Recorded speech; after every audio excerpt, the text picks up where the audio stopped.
For the latest information regarding the COVID-19 pandemic in Cupertino, please visit cupertino.org/coronavirus.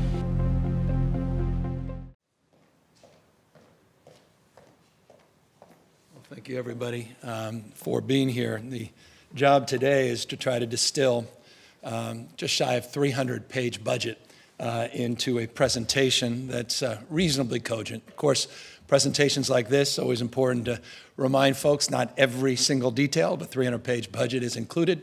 Not everything that's omitted is secondary in terms of importance as well. So I want to reinforce my depth of appreciation to everybody that prepared this budget, particularly Keely and her entire team, to HD, and all the hard work that he's put into framing the core components of this budget, to the team that is assembled here today, led by Jim and Ana Montesantos, and of course my wife, who also worked on many components of this budget as her personal passions and our collective personal passions as a state are represented in this year's 2022-2023 budget.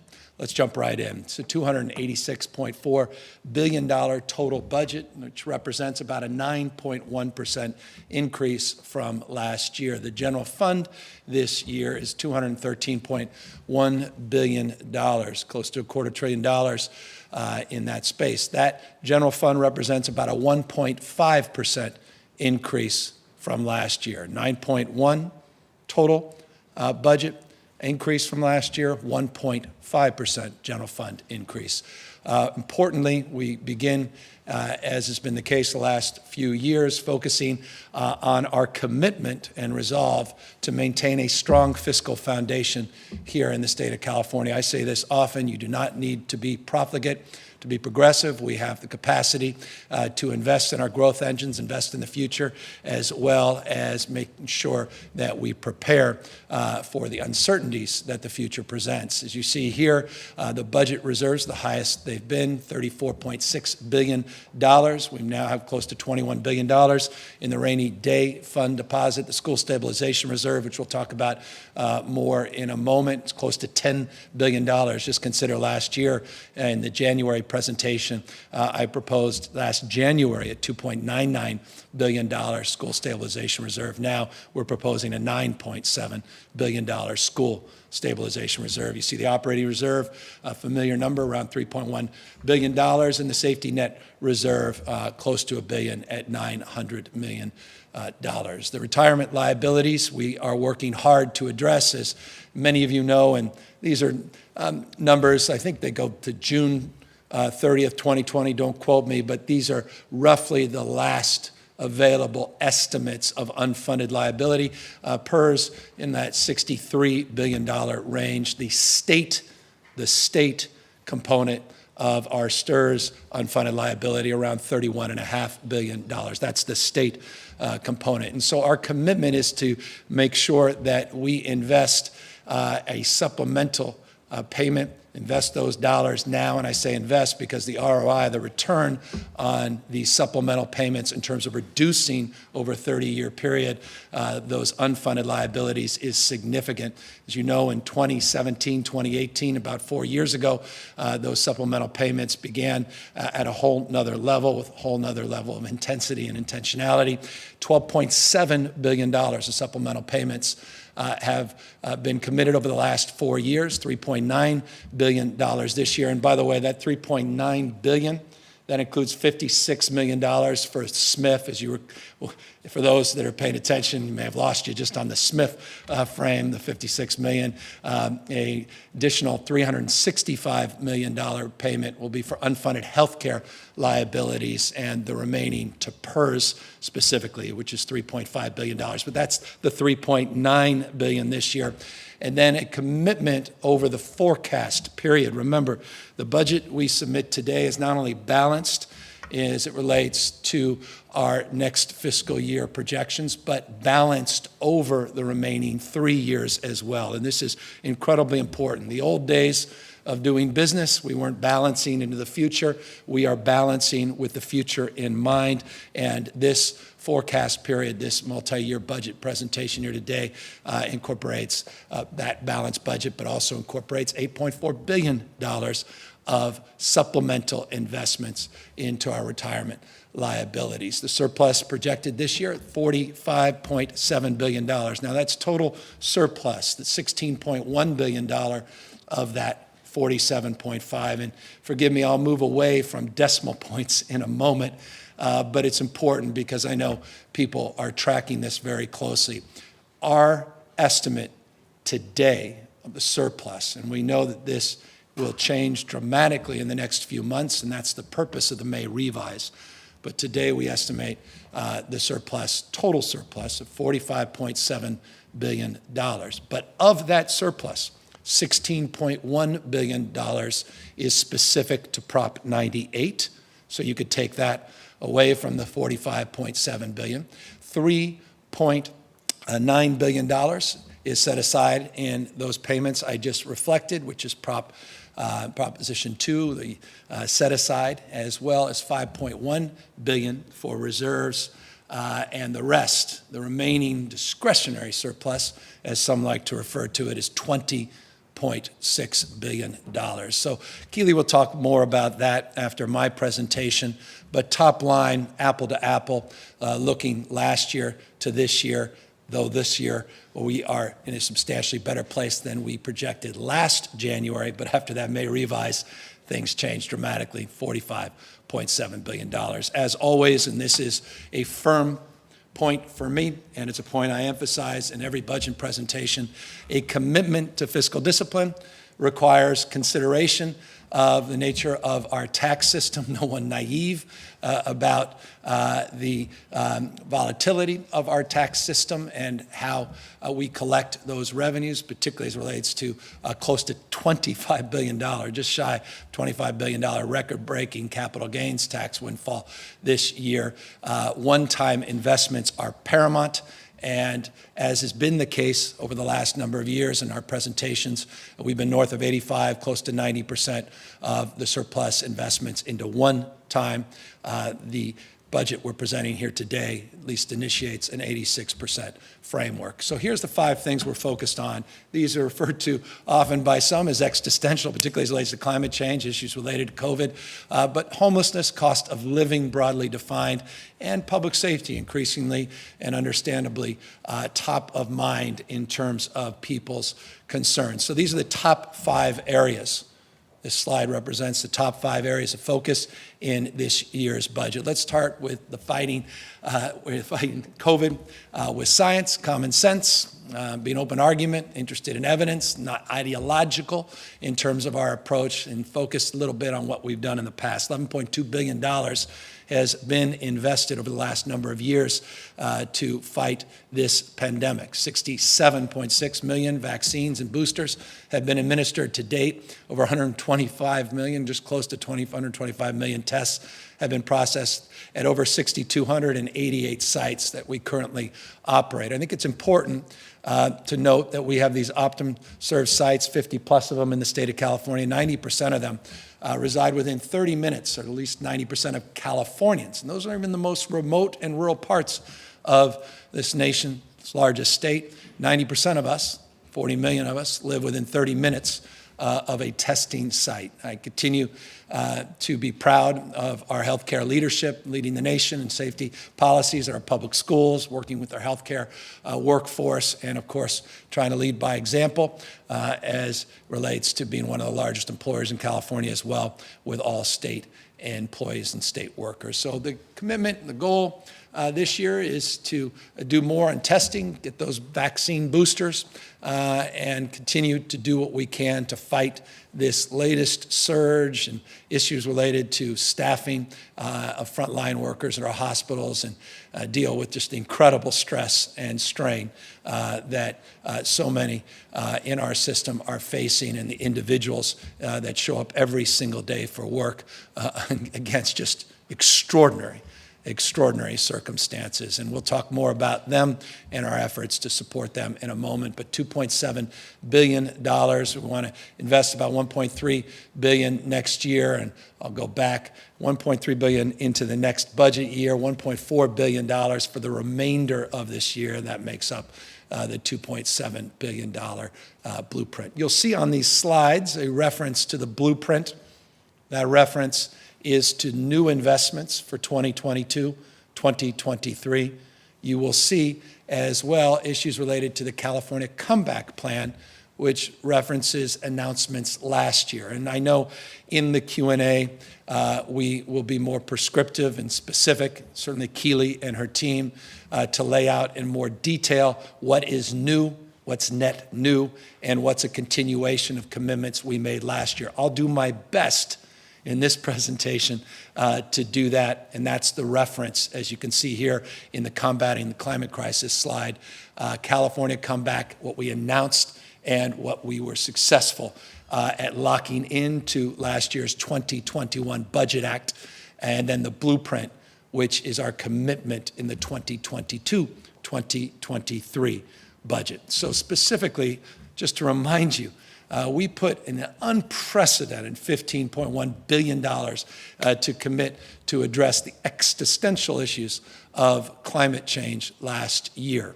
This was unprecedented in U.S. history. No state coming close, even on an adjusted per capita basis. This year, we're taking it to a whole nother level with an additional $22.5 billion. And here is the breakdown in broad strokes. This is not every detail, just to give you a sense of where these large investments we are proposing go. And again, I recognize, as I state every budget presentation, this is a partnership with the California legislature. They have been an extraordinary partner over the last number of years. This is our proposal, and this is the budget presentation. We look forward to refining it and working with our partners across the spectrum, 40 million partners across the spectrum, to refine this in the May revise and ultimately for signature later in the year. $2.7 billion is being proposed to address forest health and fire protection. You'll recall $1.5 billion. That included, by the way, a $536 million early action plan last year. We worked with the legislature on that, but $1.5 billion was committed. It's a multi-year commitment where we want to add and true up an additional $1.2 billion this year. So a 2-year commitment for a multi-year investment on forest health and fire protection, the likes of which this state has never seen, and is necessary to combat the ravages of the extremes and issues related to wildfires. $2.7 billion is being proposed. More detail on the $1.2 billion new dollars. Forest landscapes, you see very familiar issues, or rather items and bullet items here on prescribed burns and issues related to grazing. Reforestation, which I wanted to highlight because that's a big part of addressing the ravages of the last few years. Forest thinning in a thoughtful and judicious way. Fuel breaks, they're not the panacea, but we'll continue our investments in fuel breaks, our regional investments, which are critical as well. In addition to those, community protections, community hardening, home hardening investments, the $44 million there, and economic stimulus. That's the forest sector and wood products market, of real focus with intention on rural economic development. Science-based management, and that's remote sensoring, new technology, cameras, infrared investments that we've been talking about the last few years. As you recall, we put together a detailed multi-year forest resilient action plan. This is to provide more support, more personnel to help us apply and implement the principles that we laid out in that plan.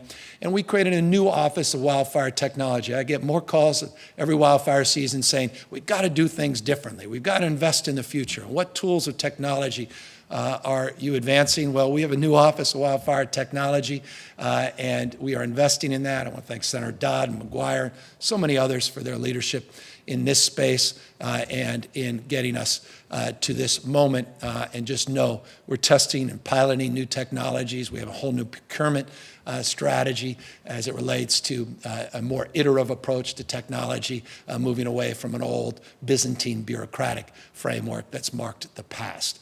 As it relates to additional support, perhaps none more important than dealing with the tired, the weary, our CAL FIRE wildfire fighters. They're overwhelmed. They're stressed. We've tried to get the staffing up, and we have substantially made progress over the last number of years, but the workload is still profound. We put $400 million. We'll work with our bargaining partners. We'll work with the legislature to talk more specifically about how to plug those dollars in, but we set aside in the January budget a $400 million appropriation to help support our firefighters, our CAL FIRE partners, as well as more technology, more equipment. Just to remind you, the Blackhawks provide nighttime. These are what we refer to in the lexicon of the firefighting first as Firehawks. These are the Black Hawk helicopters. We don't like talking about Blackhawks in the context of now being Firehawks, but we're going to provide $99 million for 4 new Blackhawks. We've got these new large contracted helitankers, which we're promoting 10 additional contracted helitankers, and you can see engines, bulldozers, new fire crews, all part of, again, a $648 million wildfire package blueprint that adds to the forest resilience work that we referred to in the previous slides. The emergency response will continue to do more in real-time intelligence. Make sure that we see a spark of a fire, we get in there quickly and early, LIDAR, radar, Pentagon technology, all of those things we've been doing in the last few years, now with a real partner in the White House, made more much easier, and making more assets more readily available. So more investment in that space, and I cannot impress upon you more, I say this every year, will be a year we'll all be right, and that is earthquake preparedness. And any folks that live up near Eureka in Humboldt County know what I'm talking about. Recently, offshore, large earthquake. But one of the things that we are appreciative of is the number of people that are going to the MyShake app, and downloading it. There were wonderful stories of people. One individual that got a 15-second warning driving along the coast and pulled over safely, waiting for the earthquake, which he knew was coming because he had the downloaded app. It warned him 15 seconds in advance. He was safely able to pull over, wait for the earthquake to end, and went on about his business. It was highlighted in a number of local reports. I highlighted today as something we would like to see all across the state as more people take advantage. By the way, that $17 million is specifically to provide more density for sensors in some of our more rural and remote parts of the state. As we are mindful, this is not just an urban construct of concern. Earthquakes are reality all throughout the state of California. By the way, redundancy, resiliency, you'll hear those words used in this presentation. Redundancy in this case, as it relates to a commitment. It's a multi-year, 5-year commitment to create a new Southern California Emergency Response Center operated by the Office of Emergency Service. It's a backup center, more regionally focused in Southern California. These are dollars that will go to investing in that multi-year commitment. Let's talk drought. It's front and center, though perhaps a little less so because of recent rains. They'll look at your forecast over the next week or so in the midst of what should be the most wet and rainy season in January. That said, we are mindful of our need to do better, to prepare not only for the short term, medium, but long-term realities of a world that's being replumbed literally and figuratively as it relates to the extremes of weather. And so last year we put out $5.2 billion, again, California comeback, multi-year commitment to invest in drought preparedness. This year we're truing it up with an additional $750 million, so $6 billion, not bonds, not a voter initiative, general fund being supported in this space or to support this space. Here's the layout of some of the things that we'll be focused on. Again, we've got to do more work, all of us, my family included, all of us on water conservation. water efficiency, groundwater recharge and replenishment, continuing to focus on assisting small farmers that are under tremendous stress, some discretion in this budget as well, working with the legislature based on the complexity and nuances and the day-to-day realities of shifting changes and extremes. Some contingency support here will allow us to work with the legislature to fill in the blanks. So $750 additional million on drought. Nature-based solutions. Last year we put out a commitment for a 3-year investment in almost $4 billion. Here's the second year commitment of that $3.7 billion 3-year commitment. So of that 3.7, 2.1 we are projecting, or rather proposing, to be invested this year. $400 million for coastal and ocean protection. That 30 by 30, you may recall, we were the first state in the country. I'm very proud of this. Leading effort around the world, not just across this nation, to preserve 30% of our land and water permanently, sustainably.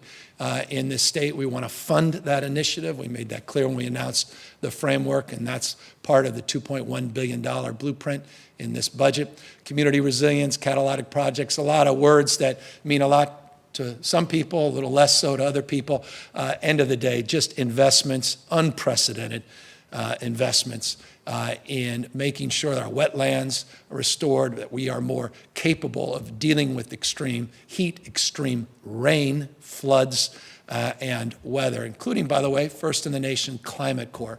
I want to thank our team, Cal Volunteers and Josh Friday.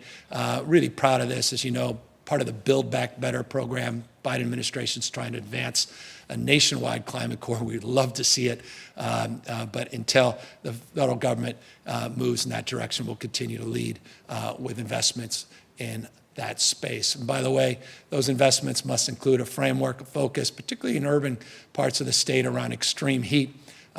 Urban, again, not just a coastal construct, Bakersfield, Merced, Lost Hills. You can be in any community in the Central Valley. There's opportunity to take some of these urban centers, for example, Fresno, and do more urban greening. So that's the framework of that $175 million investment. Smart agriculture, that's around issues of carbon sequestration, issues of healthy soils, equipment, reimbursements. You can see here last year a $1.1 billion commitment we made. This is the second year investment, $417 million in this space. Also includes issues related to livestock and methane, again, in partnership with our ag community. Our circular economy is a fancy way of talking about, well, organics and composting and waste and recycling. We are committed to reform our recycling efforts here in this state. You'll see that reflected in that close to 300-page document in more detail. $270 million was committed last year. This is the second year investment, $65 million in that space. And parks. This is important to me, deeply important to my wife, who's made access for all Californians, regardless of income, focusing on disparities as it relates to access. It's really one of the great gifts that we all as Californians benefit from, but not equally. And we want to equalize that access. And these are big investments based on historic frameworks. We are parks people. We're committed to investing in our parks, 757 million reasons to back that up in terms of this proposal. Look, we all believe, I believe, not everybody, depends on your industry, depends on where the paycheck perhaps comes from, but that's an oil-free future. Low carbon, green growth, changing the way we produce and consume energy. California wants to maintain its international leadership. We put a stake in the ground, the first state in the nation to say we will not sell traditional internal combustion engines, gas-powered engines by 2035. You saw markets move, GM, Ford, and others aligning and announcing, and now increasingly not just our own federal government, but governments around the rest of the world. This is dramatic. It's profound. And for California, you can't get serious about climate change unless you're serious about tailpipe emissions and all the related emissions from extraction to power our transportation sector. And that's why we have a framework around climate on the move. A $10 billion You would think we were announcing for the United States government. Hey, this is a $10 billion state sub-national commitment. $10 billion 2-year commitment on zero-emission vehicles. This is a reason so many new zero-emission vehicle companies are moving into the state of California, and this is why even those that resided historically in the state are growing in the state, and it's why it's one of our top exports. We believe in our policy and regulatory system because it's accelerated private sector investment, and we believe this is the future, and we say this often. If we don't invest in the future, we're not going to do very well there. And so we are quadrupling down. This is unprecedented in terms of our efforts, not just on this slide, but across the spectrum in this space, and I'll get to that.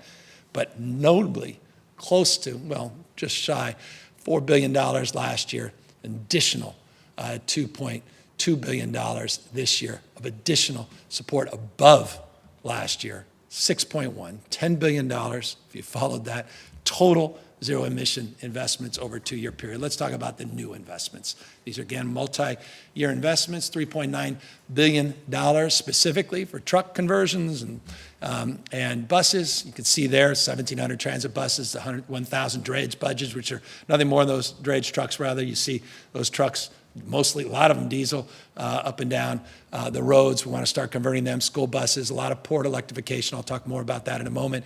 Passenger vehicles, all the good work. Thank you to Phil Ting, so many others in the legislature leading in that space. We want to convert 40,000 new cars and provide incentives in that space. 100,000 can't have cars, electric cars, without the infrastructure. New charging stations, you see 100,000. That's, by the way, we're looking 100,000 plus, 40,000 plus. These are baseline numbers, just to give you a sense of our commitments, and another $1 billion in this space. So that's just on issues of transportation. But again, that's over 50% of the greenhouse gas emissions in this state. It's not nationwide, but in California, the extraction and the tailpipe emission, the pollution associated with that is over 50% of our GHG challenge. That's why this is so profound, and that $10 billion we think is a significant, unprecedented commitment. And by the way, for every investor in the world, I hope they wake up to that $10 billion investment. No one else is committed to doing more in this space. And if you are looking to put your dollars and invest and to create jobs and opportunity, there's no other state in the country, few countries in the world, more committed than this state, the state of California, to support your efforts and to incentivize through regulatory framework that incentivizes risk-taking, of course, tries to mitigate recklessness. Spirit of clean energy, we extend that to a blueprint that includes $2 billion of additional investment around building decarbonization, something we need to talk more about, our existing built environment, retrofits, rebates, refrigerant equipment. We want to continue to lead in this space, as Governor Brown did in the 1970s. We need to do more now as we leap into the future. So that's what this slide represents, this budget commitment represents, $2 billion in this clean energy space, long duration storage, including up at Orville and their pump station as well. We're looking for industrial decarbonization and green hydrogen, work around food production, focus on that, offshore wind, which we have this incredible partnership with the Biden administration. A lot of work has been done in this space, so much more to talk and promote in this space over the coming years. And then energy modeling. We're very mindful that if we are going to sprint in this transition, we've got to support a thoughtful framework to model our total megawatt usage, how we actually connect the dot in the grid, literally and figuratively. And so there's resources. People ask me often, what are you doing in terms of really modeling that future? How are you actually going to achieve these goals? Resources in that space. Let's quickly talk about tax incentives, tax credits. Look, over 3 years, $250 million a year, $100 million a year for companies that opt to develop green energy technology, that agree to share profits. We'll talk. If you want to ask questions about that today, want to grab me later, we could talk more about some novel strategies we have in that space, some new ideas we have in that space. That's what that slide represents, or that bullet point, $750 million again, $250 million a year over 3 years. And that's for companies creating cutting-edge climate solutions. And this is why I'm reinforcing, if you want to invest, there's no better place to invest in the future, green energy, low-carbon green growth than the state of California, and these tax credits are just another example of California leading the way. Speaking of leading the way, I just want to thank all of the incredible leadership in the Assembly and the Senate, many members that have been on the leading edge, focusing on the future of what some are referring to as Lithium Valley. All the geothermal work that's being done, a byproduct of that is lithium. What's lithium? Nothing more than addressing this battery manufacturing opportunity and ecosystem that is now front and center, top of mind, as we convert our fleets around the world. Well, we have what some have described as the Saudi Arabia of lithium here in the state of California, down in Imperial County, near the Salton Sea. And we want to work with all of the partners in the legislature. I've had a chance, many occasions, to visit. Now we want to put to work a new regulatory framework to spur private investment, to focus on creating loan programs and de-risking investment, new regulatory certainty, focus on environmental and labor standards right up front. And so we can set the rules of the road, get policy to drive an acceleration of investment, and focus on regionalizing economic opportunity in part of the state that deserves more investment and more attention. Member Garcia, so many other members, I can go on and talk about so much leadership in the Assembly and the Senate, but again, I just want to applaud their work and not let them know we're mindful of the commission that was established, and we are resolved and enthusiastic about investing in this space. Let's talk briefly about homelessness. We talked a lot last year about homelessness. Every week I talk a lot about homelessness. This week I'll be talking more about homelessness. Look, we recognize our responsibility to do more and better. I want you to know that the numbers you see here, you've never seen in the history of this state, and no other state in the nation has ever laid out a commitment, a resolve to do more and investments as it relates to addressing homelessness. $12 billion committed a multi-year last year. Again, so much of this budget is about laying out last year a framework and now applying that vision, the application, the implementation, the what and why, now it's the how. And I just think that's important to reinforce as a sort of meta message for this year's budget.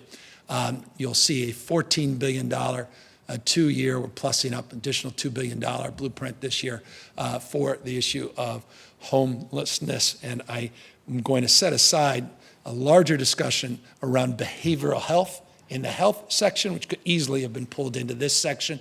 But I just want to remind you of last year's unprecedented commitments to create 44,000 new units and treatment slots, the home key model, which has been a wild success. By the way, for those, I get people say, well, what have you guys done? Nothing's changed. Hold on homelessness. 58,000 people, 8,000 people through home key, 50,000 people through our room key model got off the streets last year. Just last year. That's never happened in any state in this country, let alone our state. Now, I'm not naive. I see exactly what you see, and that's the need to do more and better because we still have tens of thousands of others struggling and suffering. And so you'll see the multi-year commitment to address those needs, the behavioral health housing, which is the most significant investments since the Reagan administration started to dismantle that system in the late 1960s, 67, 68, 69, and decades that followed.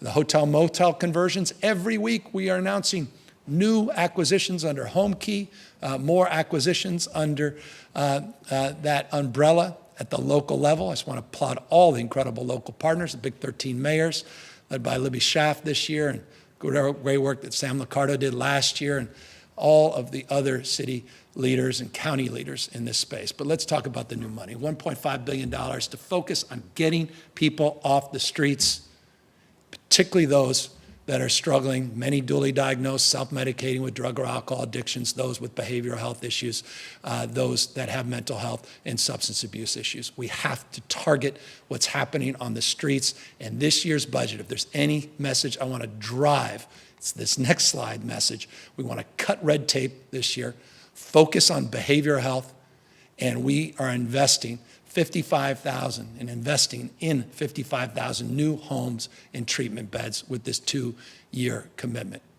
So this is this year is the year, and forgive me for being a little off here, that we are also going to tackle something that requires us to be a little bit uncomfortable, and that's conservatorship reform. I want to preview this. If you ask me a detailed question, I'm purposely going to obfuscate in terms of the response because we want to lay it out in more detail and specificity and build more understanding.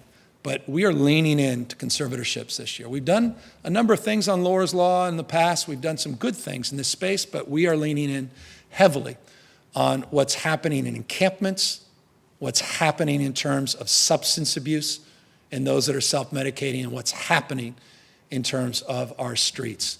500 million more. By the way, we did 50 million last year for encampments. We had never set aside dollars for encampments. 500 million this year. And more investment in that mobile crisis efforts that now will be underway, a new Medi-Cal benefit. I can't wait to talk to you about this in a second.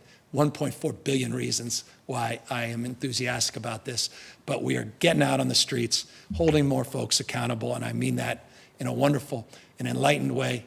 That's our local partners. They have homeless accountability plans. Those plans need to be submitted this calendar year. We are not going to fund failure. We're not going to fund folks that don't provide those plans. There's transparency, there's accountability, there's more data being shared. There's a new interagency council on homelessness. There are investments, there's a plan, and there's targeted interventions, short-term, not just long-term, that are a big component of this $2 billion package. And that's why, again, cutting red tape and focusing on treatment slots, tiny homes, interim solutions, not just long-term permanent, is part of the update of our 2-year, $14 billion homeless package. Cost of living. Could spend 2 days on cost of living. Let me try to sum up as quickly as I can. These are just components, by no means complete and comprehensive list, but let's just focus first on healthcare and try to address the issues of those that continue to struggle to access and afford healthcare. I'll just remind you, past actions, no one else in the country, no other state in America has done more in this space than the state of California. It's a point of pride in the last few years in particular. It's a point of pride and passion as well. That said, we're not nearly where we need to go. And that's why we'll talk about our new investments, but just briefly, middle-class tax investments. You may recall the middle-class subsidies we did a couple years ago. No other state had done that. Interestingly, because of Nancy Pelosi's leadership and because of the president's leadership, they are actually now subsidizing that space. So we have roughly 300, Keely will clean this up perhaps after the presentation, but $333 million of savings because we don't have to fund that middle-class subsidy that we'll be putting into a reserve fund to expand other subsidies. But it's important to remind people that we were the first state to do that. We expanded ACEs screening, dementia screening. That's $135 million over 3 years alone. We launched CalRx and Medi-Cal RX this year, and I'll talk a little bit more about a preview for next year to attack the issues and costs associated with prescription drugs. And we expanded coverage for people regardless of immigration status, young and old alike. This year, here's what we're proposing to do. We struggled last year a little bit, and I'm not shy to say that, and I'm actually really proud because we had a great conversation with the legislature on creating this new Office of Healthcare Affordability to address underlying cost drivers, compliance, integration, again, of primary and behavioral health issues that we all share. I'm looking forward to getting this office done. It's been stubborn. It would have been done before if it was easy. So we are proposing to get it back this year. Here on the CalRx, insulin. So we decided just to chunk this thing down. How can we lay the groundwork to start manufacturing, or at least partner with manufacturers to do our own branded pharmaceuticals? We're just too big not to do that.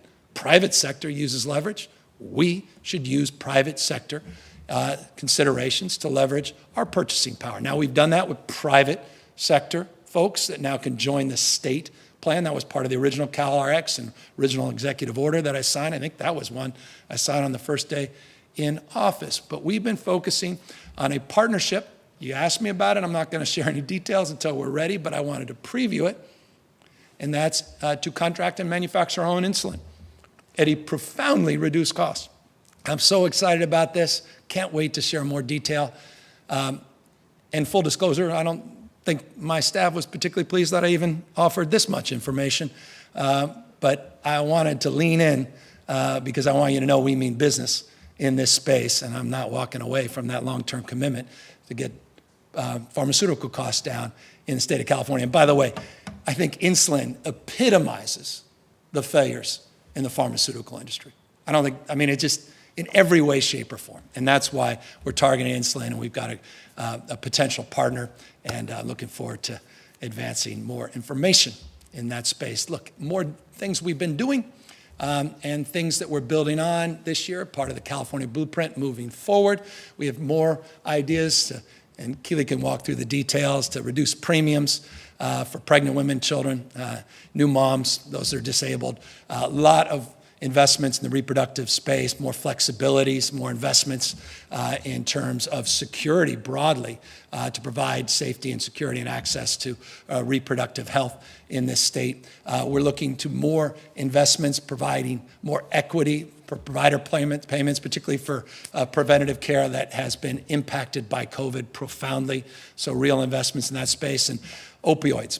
I talked a few weeks ago, I'll talk very briefly about it in public safety slides coming up, around what's happening with fentanyl in this nation, what's happening in this state, this opioid crisis. A disproportionate focus of those resources, $182 million, will be in that fentanyl space. And we also will be focused not just on medication-assisted treatment, but also on issues of enforcement. But here's the big one. California is poised to be, if this proposal is supported, the first state in the country to achieve universal access to health coverage. So what does that mean? It means full scope Medi-Cal, including long-term care, IHSS, behavioral health, to all low-income Californians, regardless of immigration status, regardless of their age, regardless of their immigration status. Full implementation will initiate January 2024 if this is approved. I want to thank Senator Durazo, so many others, Arambula, so many leaders in this space. There are strong advocacy for decades, even prior to those leaders, decades, those that have been advocating for universal coverage. We're going to do it. We said we're going to do it. We said it would take a few years. We're committed to doing it.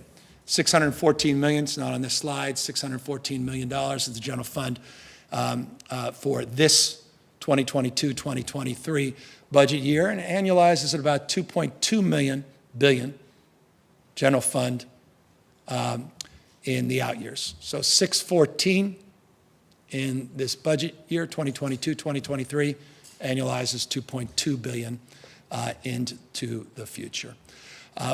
Building on that, want to remind you of some of the past actions we've taken.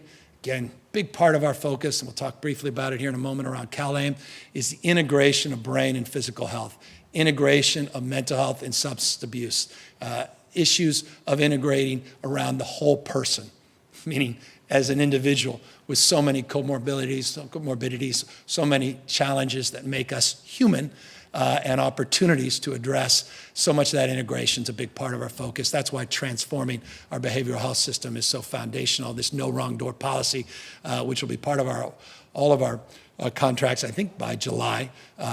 We can get Dr. Galley and others to follow through and more details on that. We also committed, as you saw, to more facility investments in the last couple of years, more focus on crisis centers, peer supports, but also reimagining our children's behavioral health. And this is so exciting. It really is. No other state, I don't know, maybe there are, to be fair, but I haven't been reading about a lot of other states that have committed, except rhetorically, to investing 0 to 25. Well, $4 billion to completely reimagine our screening services for our children. I mean, I don't need to tell you the stress and the anxiety that our kids have been under over the last few years, particularly as it relates to COVID. This is serious, and we are taking it seriously, and there's $4 billion in multi-year investment in this space. Last year, we put $1.4 billion, and this year, year two of that $4 billion investment is an additional $1.5 billion for our kids. And that's, again, an exciting proposal. It connects dots in our school system, and that's a multi-year vision that we are doubling down on. Speaking of $1.4 billion, I mentioned this a moment ago. We're creating this brand new Medi-Cal benefit for community-based mobile crisis intervention services. Again, this could easily be in that homeless bucket, but I wanted to include it more broadly in the healthcare bucket since it is a Medi-Cal benefit expansion. $1.4 billion. Deal with those in crisis, mobile units, intervention, out on the streets. Very exciting proposal and one that is long overdue in the state, as is the focus on those that are decomposing, those that can't represent themselves, those that need stabilization and diversion to the extent they can, that are found, quote unquote, incompetent to stand for trial, what we refer to as ISTs. I can go into great detail on this, but suffice to say we have a responsibility as a state to do better in this space. We haven't. We own that, and this is a commitment, firm commitment. Dr. Galley's one of his top priorities, and that's reflected in the budget investment in our state hospitals here. Briefly, just on CalAIM, we've talked about it in the last few years. For those that say, well, more is not better, better is better. For those that say, boy, what are they doing about reforming their healthcare system that has about 14.5 million Californians, a third of their population? Well, this is what we're doing.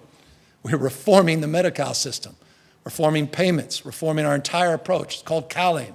We got the Biden administration to support this effort. That wasn't easy. Easier, the Biden administration, but not easy to get the federal government to sign off on first-in-the-nation reforms, true whole-person care, better coordination, not just short-term, but long-term care. This is exciting.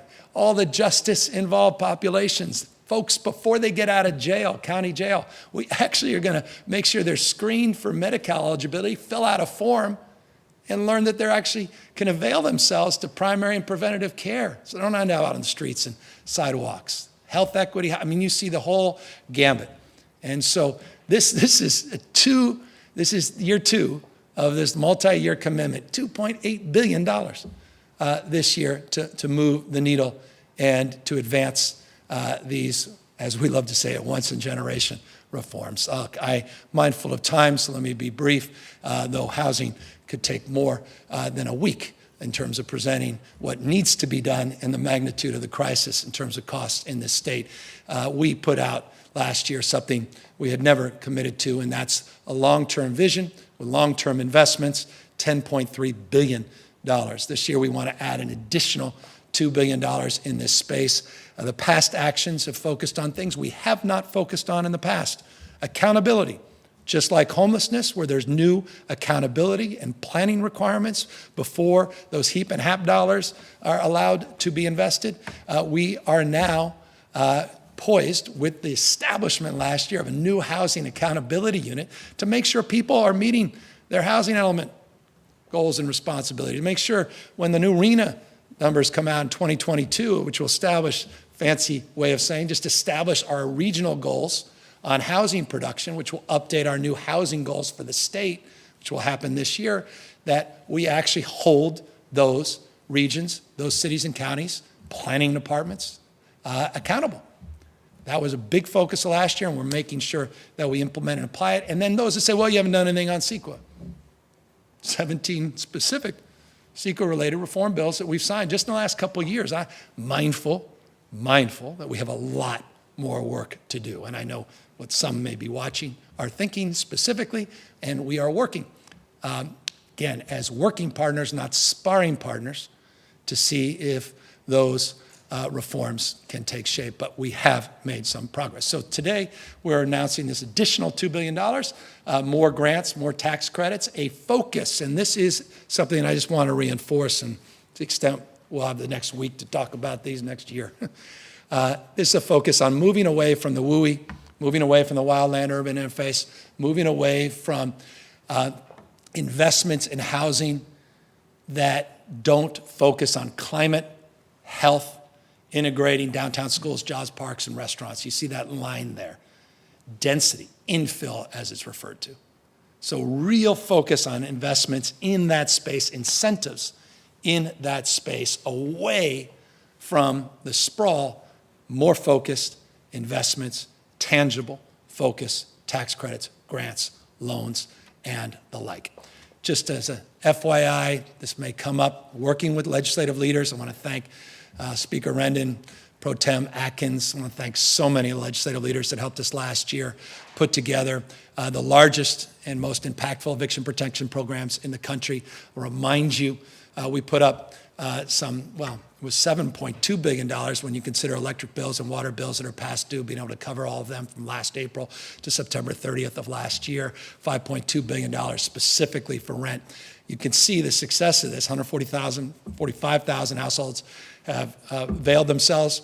We've run out of money because of the success. Federal government reallocated with a new formula, $62 million to the state. We asked for $1.9 billion. Even though we received 30% of the nation's allocation, which we're very pleased with, we need more support from the federal government.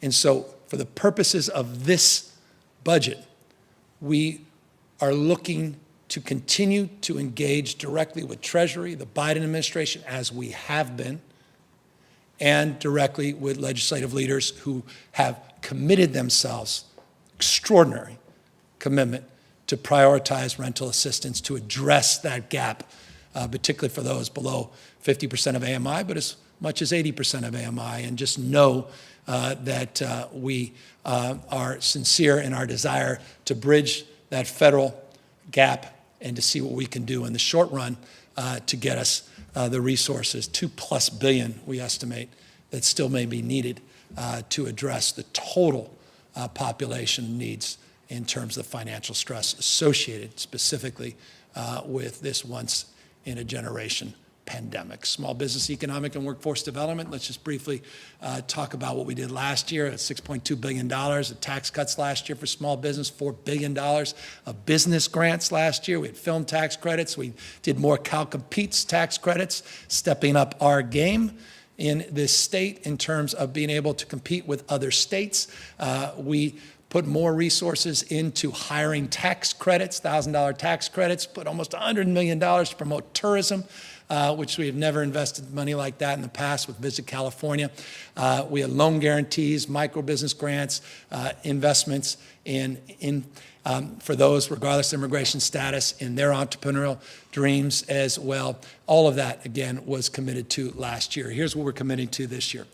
We have a big unemployment insurance debt. Not surprising, every state does, related to this pandemic. We're committing $3 billion over the next few years to pay down that debt. And I want to thank Senator Dodd and many others that have reached out concerned in that space for no other reason than it has an impact, if unpaid, on the issues of payroll tax. We put $1 billion in new loan guarantees out this year, $500 million to conform. I got a number of calls from Restaurant Association, local, not just statewide, wondering, are we going to conform with the venues and restaurants on their conformity with the federal government? We are. We're committing, we estimate, roughly $500 million in that space. We have a new venture capital program for underrepresented entrepreneurs, even though we dominate in venture capital, more venture capital last year than any previous year. There's still many underrepresented entrepreneurs that are not getting that entrepreneurial support, and we want to provide those dollars. And then we put $150 million. This number may move. Look forward to working with the legislature on this for extending the grant program. This is roughly the estimate of those that applied, but the money ran out. And so we'll see where this goes. We'll see how Omicron impacts this. Again, that's the purpose of January to May revise, but that's for the purpose of adding additional support to direct grants, not loans, for small businesses. Those are up to $25,000, as you may recall. More tourism investment. Again, the industry is lagging in terms of, because of the pandemic, global pandemic, want to continue to promote and support our uniquely special tourism and hospitality sector. We're going to waive, again, continue to waive fees for all new businesses and more technical support for businesses. And we have these iHubs, which are these regions in the state where we incentivize risk-taking, and we want to provide more support for risk-takers in those spaces as well. We've talked a lot about ports as a nation around the world, the supply chain constraints because of the pandemic.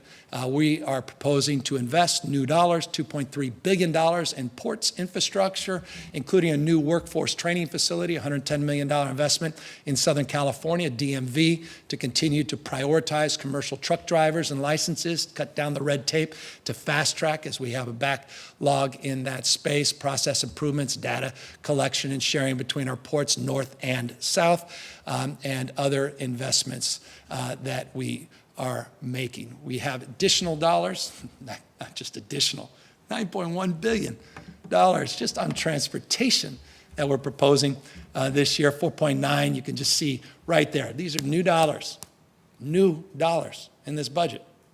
California Blueprint dollars, transit and rail projects, additional $2 billion. Local projects, $1.25 billion. All our work to get rid of those freeways and have more boulevards, all that work that the legislature did last year. Thank you, Scott Wiener, so many others. Bicycle, pedestrian, connecting communities, grade separations, you can see right there all of the details, including the high-speed rail, getting those final appropriations and finish the job in the Central Valley. Workforce.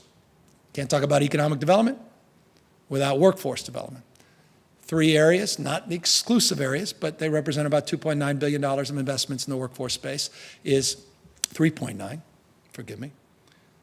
Climate, career pathways, and care economy. Let's jump right in. Climate, workforce.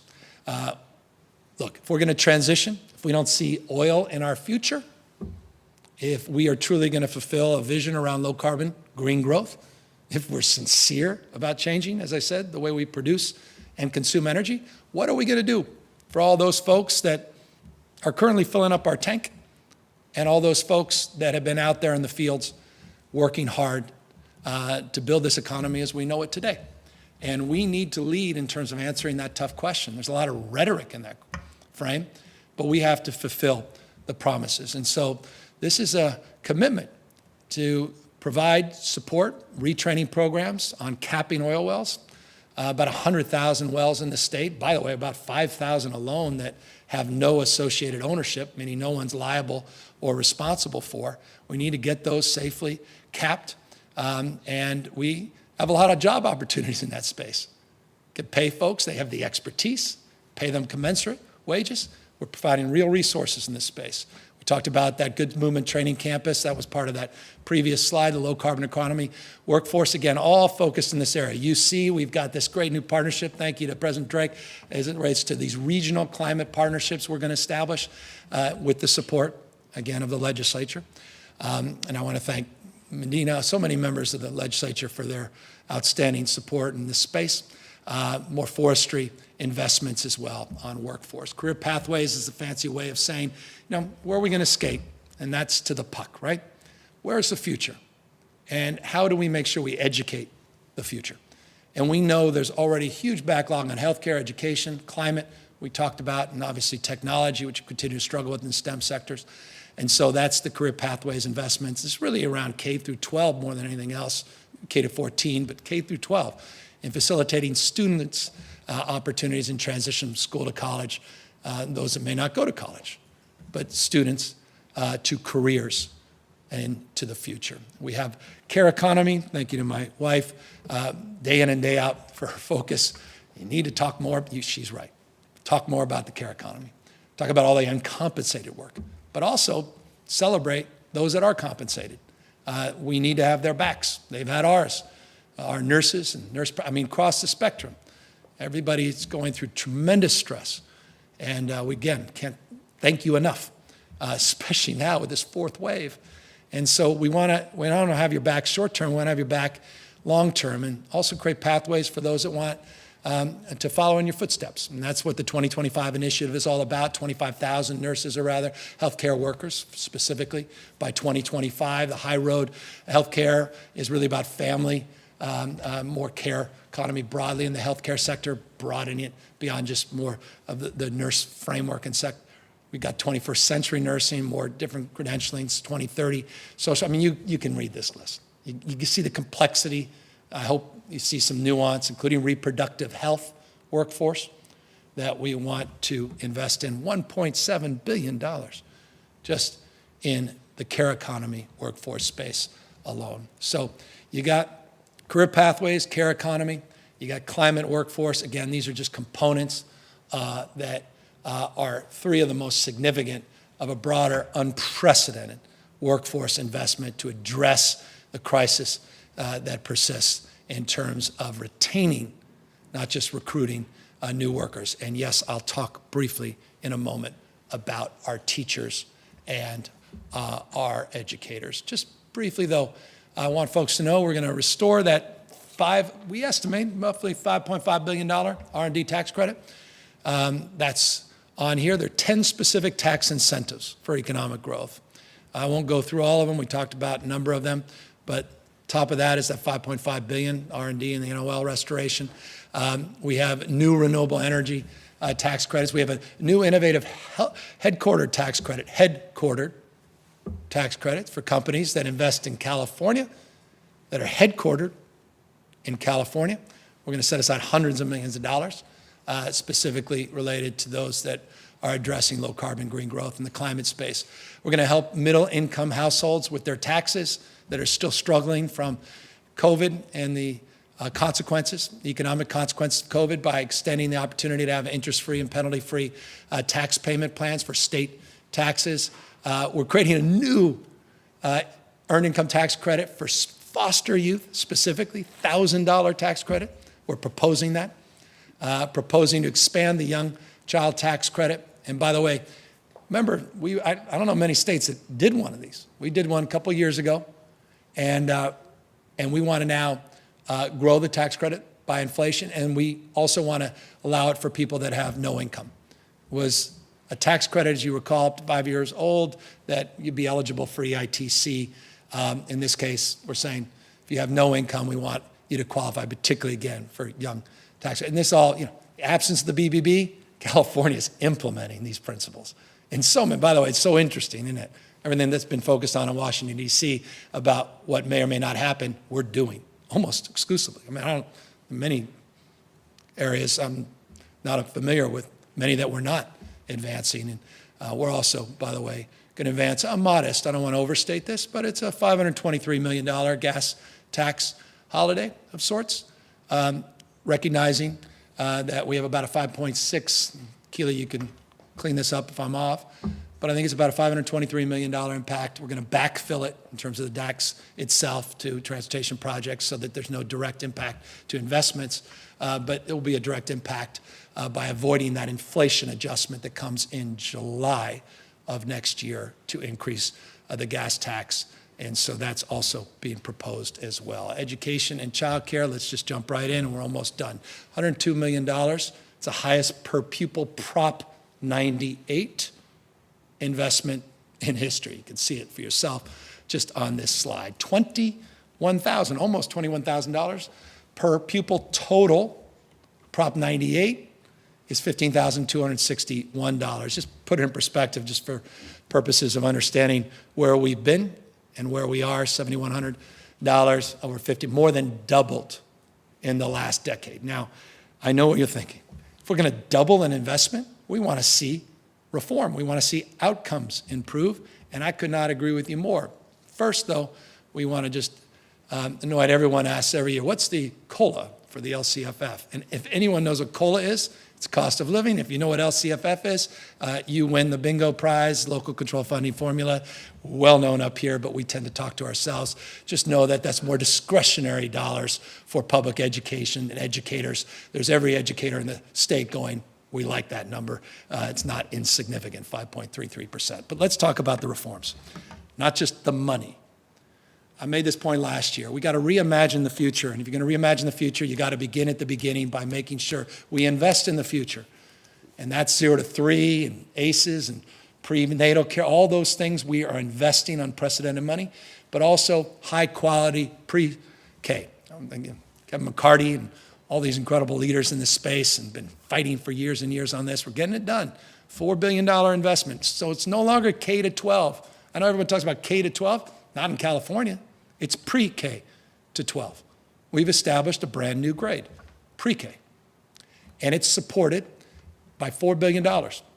Last year was just planning dollars, the $200 million. That was the comeback plan, just planning. This year, we're moving.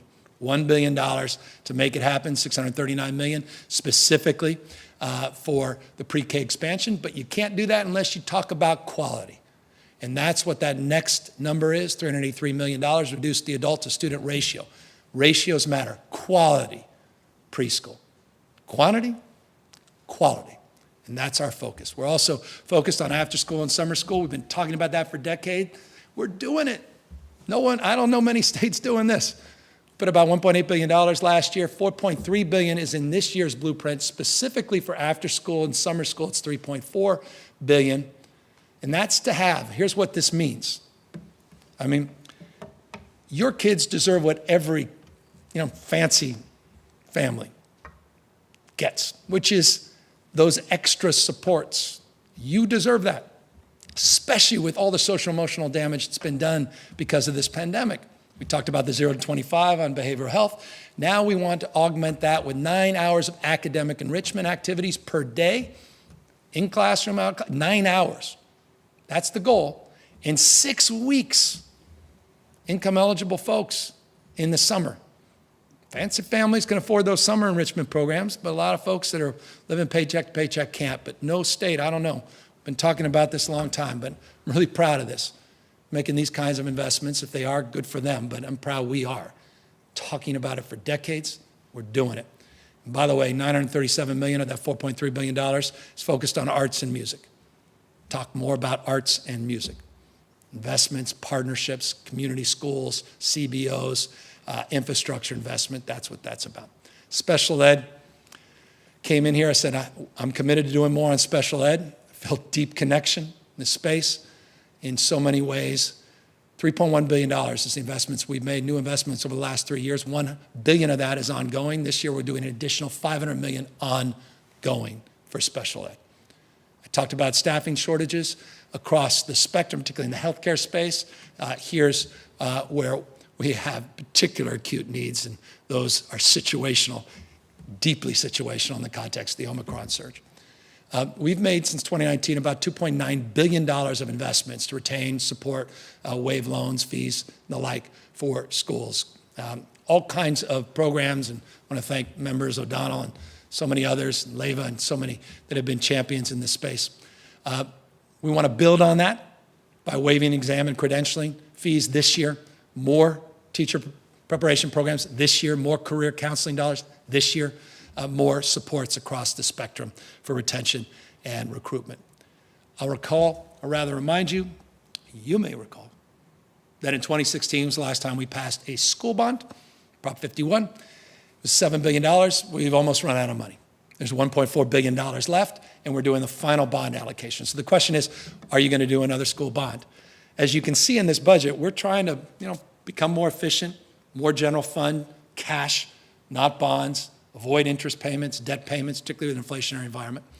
And so we're working with the legislature, and I know a number of legislative leaders are active in this space, and I want to congratulate them for their strong stewardship and leadership in this space as we figure out how to bridge, or rather, as we move forward and make a determination of whether or not we will go this year or in the next few years on a new bond. We want to bridge that, and that's what the $2.3 billion general fund in the California blueprint proposes to do. It's a 2-year commitment, keep the dollars flowing, that has profound impact on development fees. We can go into the details of that across the spectrum, work with the legislative leaders to figure out what we want to do in this space. But we're proposing the January budget, additional $2.3 billion on top of the $1.9 billion of proceeds that will come from the remainder of the Prop 51 bond. As it relates to transportation, just briefly, and I'll be turning the page here in a moment, Q&A. School transportation. Look, most of our school buses, old diesel buses, we want to get rid of. All of the goal is to fully electrify the entire school transportation system, reimagine it. And so we're putting $1.5 billion in this year's budget in this space for charging stations and electrify that school fleet. Again, these are big investments. We'll have to do more in the future, but we're very excited in this space. Senator Skinner, thank you for all your strong support. My wife is passionate about this. So many advocates. We don't talk enough about this. The Trump administration went backwards. They were arguing for,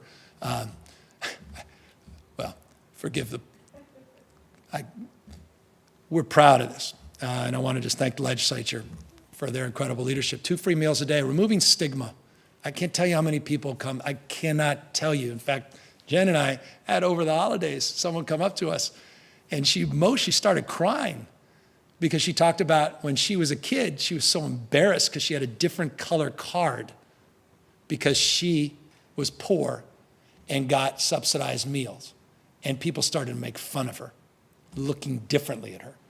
That stigma is real, not in the future. We're going to paint a brighter future where we destigmatize these low-income meals, and that's what this investment's about. And again, Senator Skinner, thank you for just being a great champion on this, and almost $600 million this year to make that real. School kitchens are a big part of that because we want to connect farms and schools. I mean, here we are in the most robust agriculture of the state, and you're thinking, why are we, you're producing all that healthy product across the street. Why can't we start to connect the school? We find out we don't have the kitchens and we don't have the infrastructure. So $450 million a year to start building that infrastructure. And again, the farm to school investments is just around seeding a healthy consciousness and building those partnerships with our ag community, with our small farmers. Literacy, big thing for me. You, all of us, should be.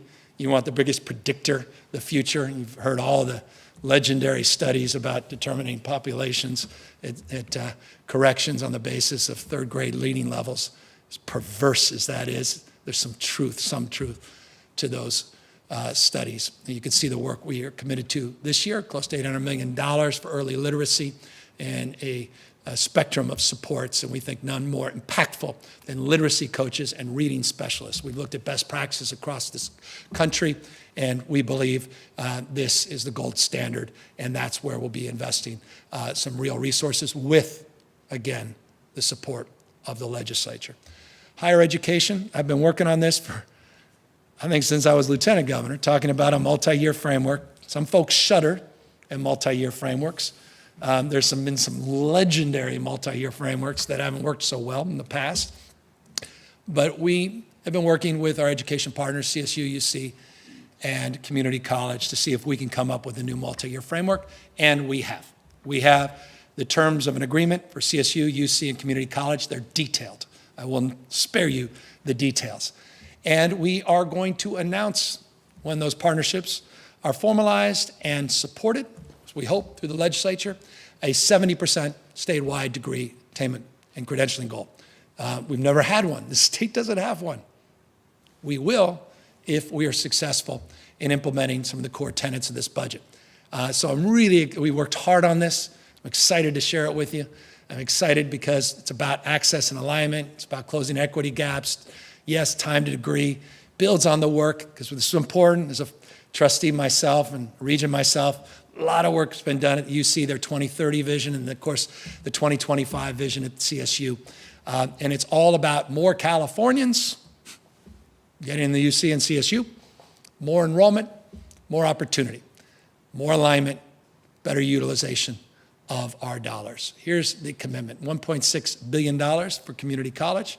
You see the cost of living adjustment there, similar. It's part of the Prop 98 guarantee after all, 5.33%. You'll see a number of supports that we think are timely and important that have been strongly advocated by members of the legislature, and I want to thank them.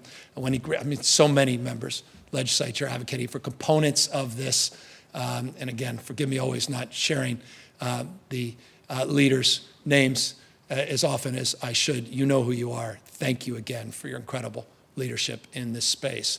$537 million will be going to the CSU with the support of the legislature, $304 million ongoing, and then new dollars for 9,434 new slots, close to 10,000 new slots as part of this budget. One-time money, including a Bakersfield Innovation Center, Bakersfield in Kern County, at the center of this transition to low-carbon green growth. Remarkable CSU.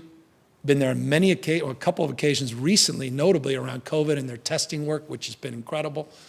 $83 million investment there. Farms, we have these incredible CSUs that connect the agricultural community specifically, that do incredible research on healthy soils and soil sequestration, all these wonderful things. We want to invest in those partnerships, all part of the CSU blueprint. Again, these are 5% base increases. In the past, you've seen nothing, cuts, maybe 3%. We're talking 5% now base increases. UC, by the way, home to 70 Nobel laureates since 1934. 2 in 2021. Eat your heart out, every other state and nation in the world. Proud of that. UC. $308 million ongoing, $200 million, the 5% base increase, and yes, an additional 7,132 slots, so 16,000 new slots, new students in the UC and CSU. You'll see the one-time investments there around climate initiatives, deferred maintenance, great work that UCSF is doing on early literacy as well. Cost of attendance, always important. People talk about, well, you did community college for free. Yes, we've done that. We're not debating that, like the Build Back Better plan. But someone referred to it as free like a puppy. And as someone with 2 dogs, I now know what they mean. It's a full cost of attendance, not just the cost per unit. And so we are looking at reducing the cost of student housing. Great work's been done in the legislature. I want to thank you. We did $2 billion commitment last year. Here's our blueprint commitment, year 2, $750 million in that space. Thank you to everybody who's advocated in the Student Aid Commission for doing more in the middle class scholarship, an additional $515 million in this space, specifically to address the full cost of attendance concerns. And here's a big one, is Ana Manzanos. She's very proud of this in my office, and she should be. 170,000 people, we anticipate. 170,000 people will have access now to expanded Cal Grant awards through the expansion under the Student Aid Commission in terms of the budget that we're putting in this space. And yes, we're going after the textbook racket. You know who you are. It's usurious and outrageous what you charge and what you've gotten away with, just like those phone contracts at CDCR. There are a few areas we're going to continue to stubbornly work. And if you're an entrepreneur, focus on textbooks and focus on costs associated with telecommunications at CDCR. You'll find tremendous opportunity to create competition, which ultimately drive costs down, which is needed in this nation, not just our state. College savings accounts, first in the nation, 3.5 million people, getting some that over half those students' parents don't even have, and that's access to checking and savings in their name. The dignity that comes with that, and the opportunities that will come from that, not only in terms of a college-going mindset, but the ability to look at financial literacy and look at themselves from a wealth creation, not just an income perspective, completely differently. We're very excited about this. Thank you to members like Nazarian and others for their leadership in this space. $170 million ongoing for all new first graders. We want to keep that going. We didn't want it to be episodic, not one time. Child care, 200,000 child care slots is the goal. We're 73% of the way there. It was a multi-year goal, but because of the fierce advocacy and Leva and Friedman, so many others in the legislature and that have worked so hard in this space, we are committing additional $824 million in our blueprint to get close to 75% of the goal. More infrastructure investments, and yes, rate increases for child care providers, $373 million, and focus on child care deserts. So we look forward to working with the legislature to address whatever nuances of consideration, but very, very excited about the investments and the multi-year commitment in the child care space. Again, something we're talking about as a nation. We're talking about the economy. Child care is economic development. It's about whole person care. It's about the parents' agenda. It's about a two-generation agenda. You invest in the parents as you invest in kids. You can't just invest in kids without investing in the parents, and that's what this parents' agenda you've been hearing about for years and years. Here's just some brief top-line investments. I mentioned the ACEs screening, more equity payments for prevention focused on new parents, pregnancy, focusing on Medi-Cal premiums. This is at $53 million. You got a lot of working moms, about 500,000, that are making income that's just slightly above the Medi-Cal levels for eligibility, and then they don't get Medi-Cal. That's a disincentive, so we want to true that up and fix that. And then here's an interesting one. The home visiting. I'm a big believer in home visiting, particularly as it relates to Black infant care. We're going to go from this number, cares about these numbers, 3,700 families to over 6,000 families will be served if we're successful in getting this investment through the legislature. 7.1% increase in CalWorks benefits been proposed this year. As I noted before, the Untitled tax credit, cost of living adjustment, then inflationary adjustment, and then it'll be eligible for people regardless of their income. Let's briefly talk about keeping our streets safe. And I say briefly not because it's not critical and important, it's foundational. But we laid out the details of this budget a number of weeks ago in a presentation. I'll just remind you the commitments we're making to bolster law enforcement and local response, getting prosecutors to hold perpetrators accountable, getting guns and drugs off the streets, the efforts that we're doing specifically around the smash and grab enforcement unit that we are supporting more DAs at the local level, not only in prosecuting, but also supporting our Department of Justice, Rob Bonta, and the work he's doing at the DOJ to drive accountability and reforms in this space, real-time data, sharing small grants to business owners that can't afford deductibles if their businesses have been vandalized or destroyed in some cases. Support as well to continue our ongoing investigative work, which is, again, foundational in terms of holding and prosecuting these perpetrators. I have no love, let me just say this. I cannot make this clear. These are terrible crimes, and someone who's been on the receiving end of them, I can attest to it. It's wrong, and you need to be held to account.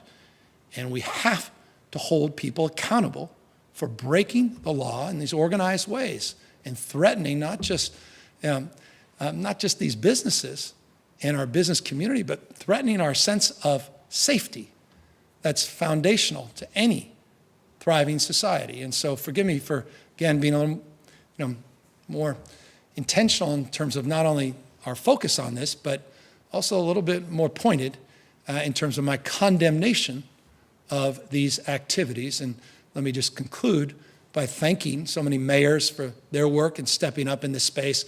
I get that they need partners, particularly as it relates to the regional nature of these issues, and I want to thank the CHP and our team for their hard work in this space. And by the way, I mentioned fentanyl. We have worked with the National Guard in intercepting fentanyl at our southern border.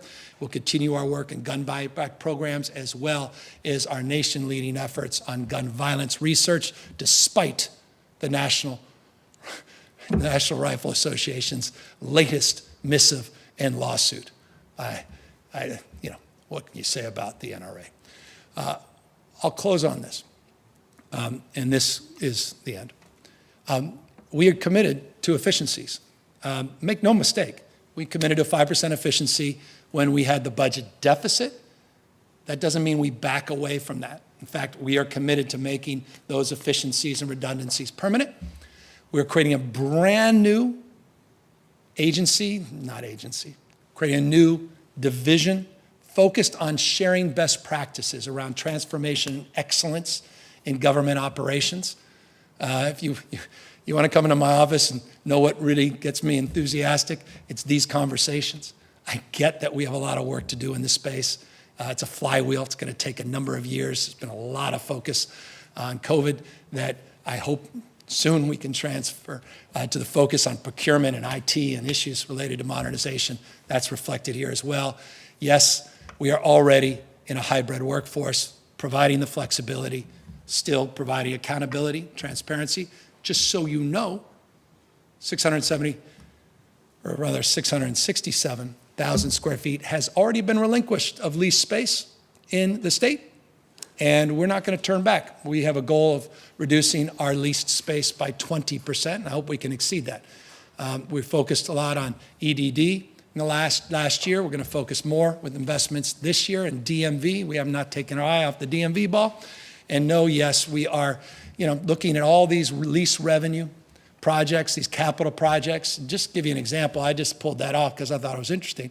We have 300, this is just 4 projects where we're swapping lease revenue bonds for cash, and we're going to save the taxpayers $355 million. Gives you an example of some of the work we're doing to, yes, make government more efficient. I'm not one of those more is better guys. As I said, better is better, and we need to be accountable for reforms. So with that, let me be accountable to you, avail myself to any questions you may have. Thank you again for indulging me. I take the budget very, very seriously, and I'll close by just making this point. The budget is not a reflection of me, but it is a reflection of what I believe is our values as a state. But it's also a reflection of the extraordinary work that's done every single day by members of the California legislature. And I cannot impress upon you how proud I am to have gotten to know and to have worked so closely with our speaker and our pro tem over the last 3 years. They've been incredible partners during the most challenging of times. To our budget chairs, Bill Ting, Nancy Skinner, thank you for your incredible leadership and stewardship reflected in so many of the items and values that we're promoting yet again here this year in the budget. To all of those chairs of committees, to all the new chairs of various committees, I thank you as well. I hope that so much of your work, Dr. Pan, Dr. Wood, and the COVID example is realized further in this year's budget. I could quite literally name each and every one of you. As I said earlier, many of you know who you are. Forgive me if I did not name check you, but I do want to end final words by just reminding everybody what I know, and that is this is a proposal, and this proposal will be considered in light of the challenges today, and we will be back in light of the challenges that present themselves tomorrow and through May in a revise that I anticipate will look very different than the presentation I made today. So if you are concerned about issues that were not included, know that we maintain an engaged, focused effort to continue to listen and to iterate and to work with our legislative partners to get to a product that we all can be proud of. We did that last year. All the confidence in the world. We'll do it again this year. Happy to answer any questions. Hi, Governor Laura Mahoney with Bloomberg. On your healthcare proposals, do you believe that what you're proposing on the expansion is sustainable with existing revenues? Do you think you're going to need to increase any taxes to pay for your healthcare expansion? And with lawmakers re-upping their push for single payer, is that something you would support as well, which would also come with a price tag? Yeah, so no, we have a balanced budget over the forecast period this year and the remaining 3 years within the constraints as we know them today on the basis of projections that we anticipate over the next few years. We have highest amount of reserves in our state's history. We've paid off so much of our debt, $25 billion has been committed over the forecast period just to pay down long-term liabilities. I'm very proud of California's capacity to make investments and to expand support. So the $2.2 billion is the general fund component. Over the long haul, $614 million general fund this year for that expansion, and I'm confident that we can do that within the constraints of the budget.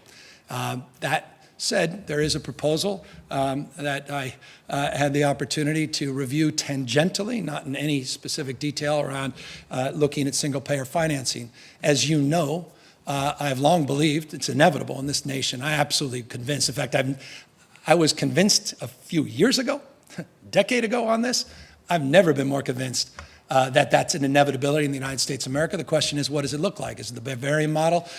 Is it the German model, UK model, rather? Is it the model that's well established in places like Taiwan? There are many different versions, and that's why we created a new commission And we funded that commission to look at financing and look at different strategies to make progress in the implementation of new strategies to reduce redundancies and waste and provide more access in a more timely manner and look at the issues of cost. And that commission will be coming out with a report in a matter of months.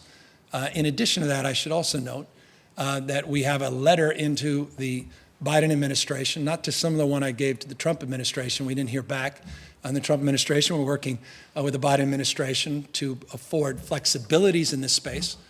And as you know, we're not waiting around as it relates to the efforts around CalRx and using our leverage and financing in that space, and as you noted, with universal health care. So specific to the proposals that we're making here today, yes, I'm confident that we can do it within the existing budgetary constraints. One more question. You have a lot of, last year and then again in this year's budget, you have a lot of targeted new tax relief or tax breaks, especially for small businesses or people who are recovering because of the pandemic. How are you tracking how those are working, whether people are actually being able to avail themselves of them, whether they're actually helping people? What are the outcomes from those incentives that you're putting forward? Well, very specific, measurable, tangible accountability metrics that we established. It's why I'm able to tell you that we've exhausted the entire original grant program, average grants being a little over $15,000, the highest grant being at $25,000. We actually have an established metric as it relates to equity as a component of that grant, small business, women-owned business, and minority-owned businesses, of which we put out and publish. So all of that is on a dashboard. All of that is presented not only to the legislature, but consistently directly to me. The universe of those that have requested grant and small business relief has exhausted itself, or rather the universe is beyond the exhausted dollars, and that's why we put that dollar figure into the budget. So that's just to give you specific to that program example of how we quantify, how we measure. And that's done at the agency level. It's also done through GoBiz, our business wing or operation, organization rather, in the state. And we're happy to provide on the basis of the Main Street hiring tax credit as it relates to sales tax exemptions, the Cal Competes, which is very transparent, a very competitive process, all of those metrics and all of that information as you wish. Thank you. Thanks. Hello, Governor. Becca Habiger, ABC 10 News. We know many Californians are waiting on the final round of the Golden State stimulus checks, which of course are in the process of going out right now. And many families, however, are still hurting. So especially with the projected surplus that you have told us about, can Californians expect to see more direct payments coming this upcoming fiscal year? And if so, might eligibility expand to include even more Californians? Well, as you know, no other state in U.S. history has ever provided $12 billion at the state level of tax rebates. And that's what we are committed to doing. We've done the vast majority, as you suggest. There are still some that are awaiting those checks, and look forward to getting those in their accounts very shortly. So that is something without precedent. Now, to your question, should they or expect more? That's an open-ended question.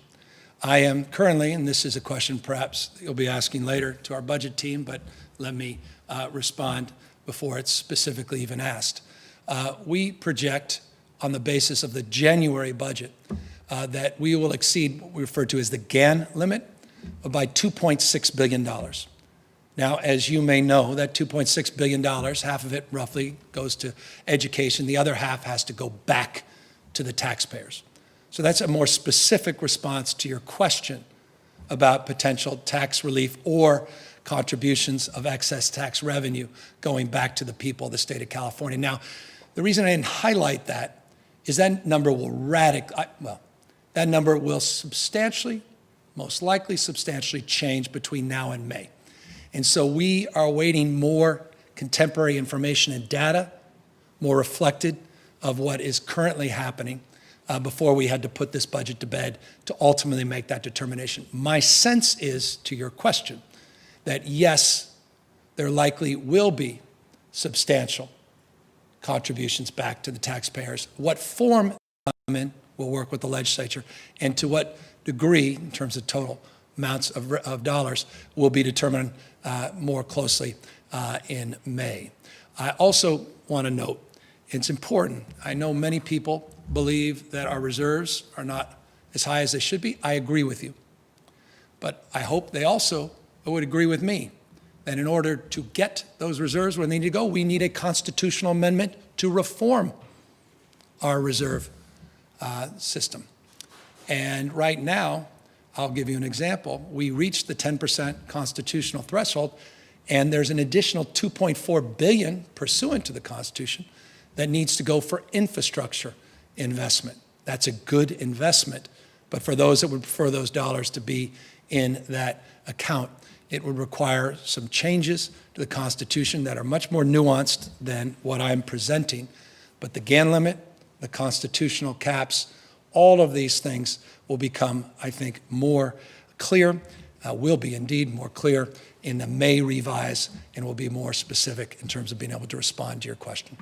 Thank you. Quick follow-up in regard to avoiding hitting the GAN limit. Would you personally be in favor of, if there is that money to give back to the taxpayers, having that come in the form of direct payments to families rather than, say, investing further in education, but giving it to families in those direct payments? Well, I'm very proud of the education investments. I think there was a lot of wisdom in maintaining that space. We still have a lot of work to do in the education space, as you know, I know, and every family in this state knows, in providing choice. And so much of our budget is about providing choice before, after school, summer school programs, the choice to send your kids to high quality pre-K, community schools, enhancements, and all the other choices that we're now availing to families in this year and last year's budget. As it relates to the GAN limit, I am open to reforms and discussions. That said, the frame that is advanced is the one that we are advancing, meaning the rules of the road are well established. And so we estimate January budget, that $2.6 billion, 2.4 above the constitutional cap for infrastructure on the basis of the reserves, will be set aside. Again, May, it will change, and to the extent we will reform, I look forward to working with stakeholders, including parents and leaders across the spectrum in this state, to determine what that reform should look like. Thank you. Thanks. Hi, Governor. Lizzie Mitri with KCRA 3 News. You talked about investing $12 billion into tackling homelessness previously, now expanding that with $2 billion in this current proposal. But some might argue that they're not seeing improvements in their city. So how can you assure people that these financial investments will actually translate into change that they're going to be able to see in their cities? And when can they expect to see that? Well, I'm not the mayor of California. There are 470 plus cities. It's not an excuse. The state of California had no homeless plan when I got here.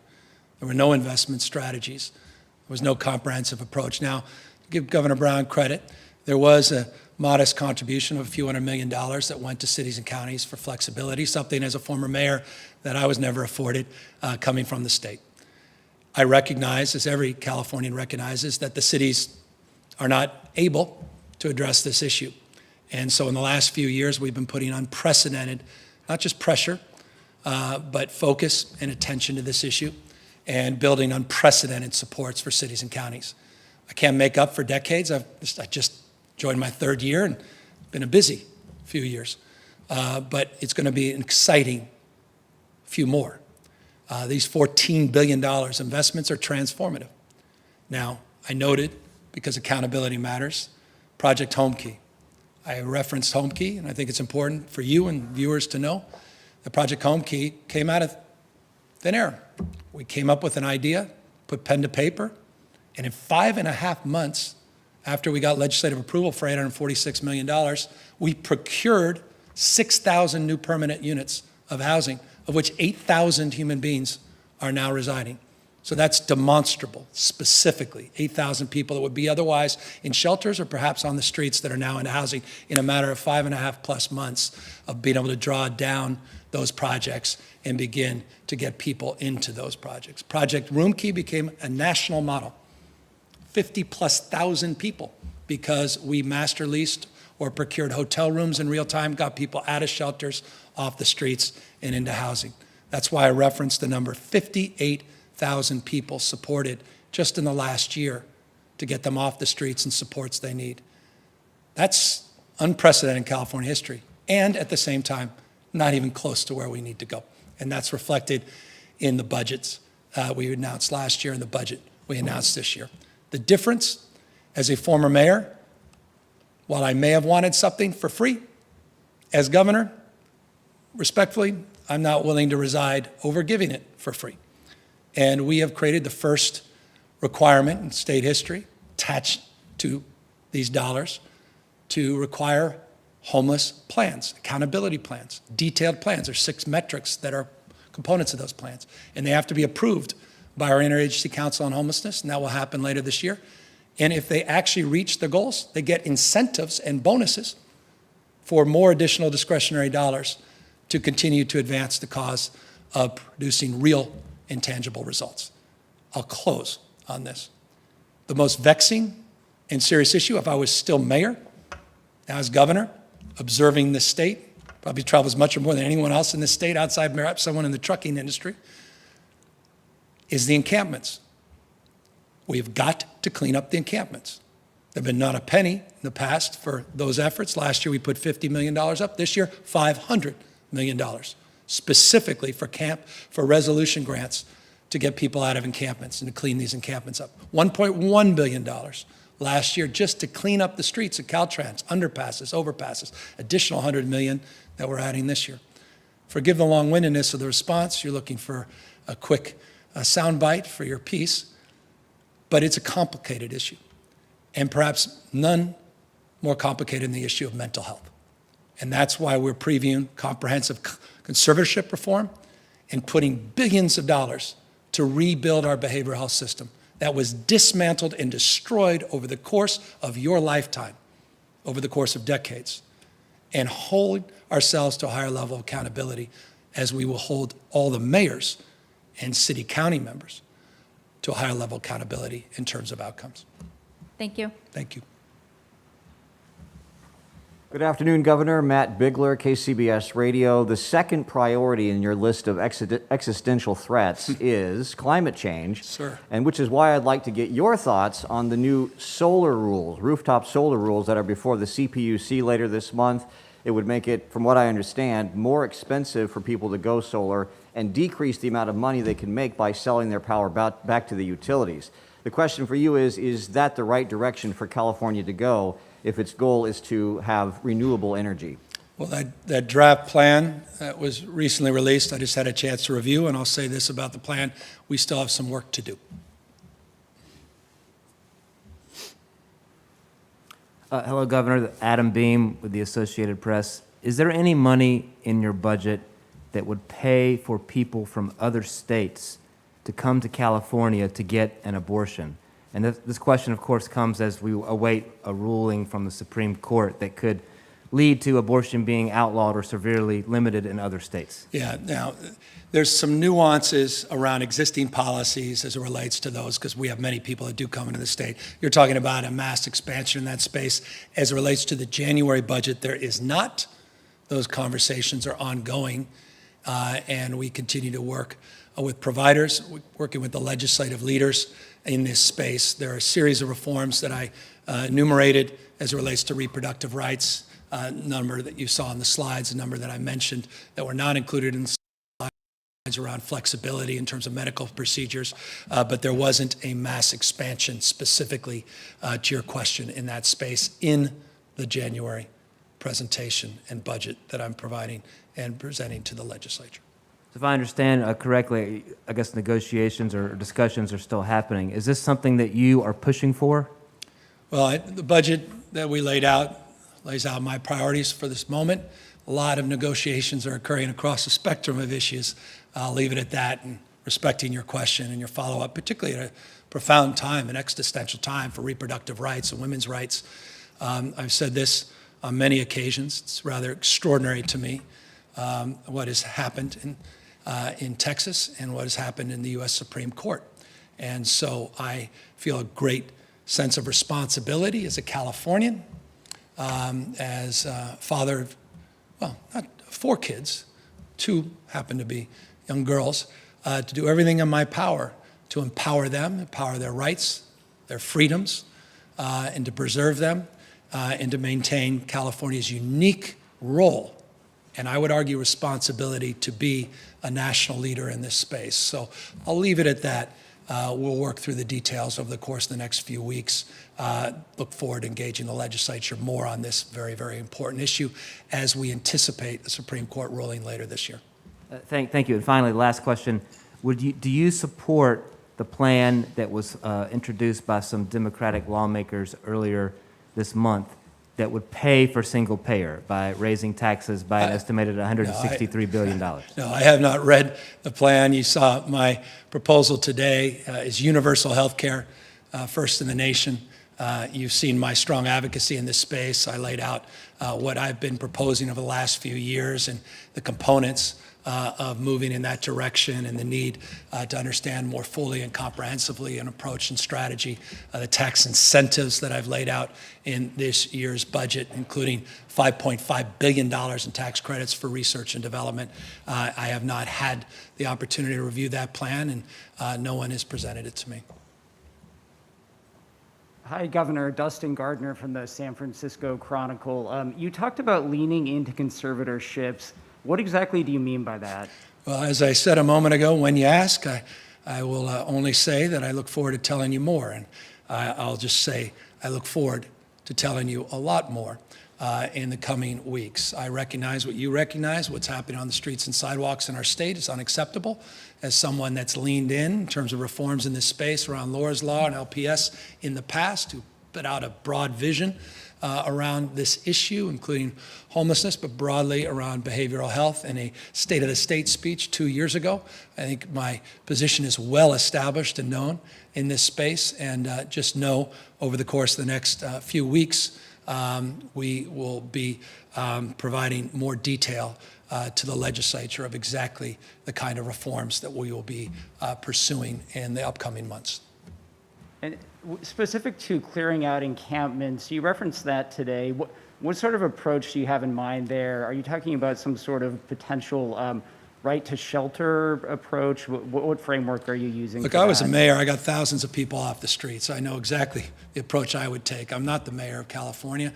I look forward to working with cities and counties, mayors, boards of supervisors, city administrators. Look forward to working with leaders, nonprofit industries, faith-based leaders. But bottom line is the encampments out on the streets and sidewalks are unacceptable. It's inhumane. People are dying. I don't think this, I know this. I've had the opportunity, the privilege on multiple occasions in the last just number of months to clean up encampments myself, not least of which you're in the Bay Area off I-80, multiple encampments. And what you discover when you do that work only reinforces why it's absolute priority in this state to clean up these encampments. Now, we put out $50 million in grant resolutions, what we refer to as resolution grants, forgive me, to resolve some of the complex issues. They're nuanced, they're distinctive. Some of these encampments, they're stories of people's lives. There's an encampment down in Central Valley, and you saw family photos, you saw baby clothes, you saw high heels. You didn't see needles, you didn't see excess bottles of booze and the like. It's a very unique and distinctive challenge.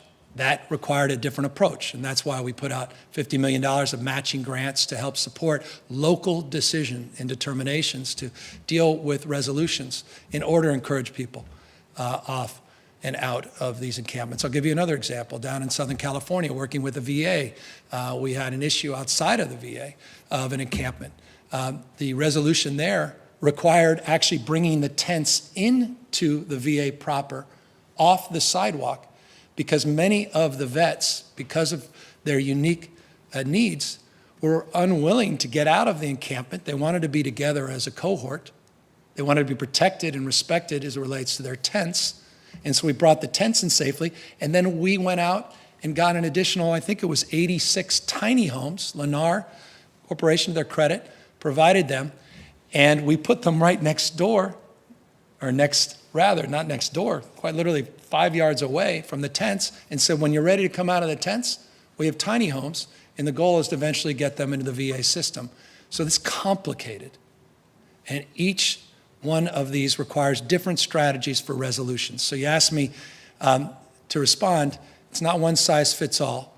Localism, I'll say it, maybe it's a parlor game now, it's determinative in terms of those determinations. As a former mayor, that's the way it should be. And that's why we went from 50 million to 500 million this year in the proposal, because we are serious about doing everything we can to have the backs of our mayors to do the job, get people out of these encampments, get these sidewalks back safely for our kids and for the community, not just for some, and to make sure that we do it in a thoughtful and respectful and responsible way, because we want to help these folks. And we don't want to push people out of sight, out of mind. We want to do something to get them back on their feet. And I've seen this over and over again. Forgive me for being long-winded. We can solve this. Homelessness can be solved. I've seen in the eyes of thousands and thousands of people that many people give up on, or people blithely or naively say, well, they want to be. Nonsense. I've seen it over and over again. We can solve this. It's hard.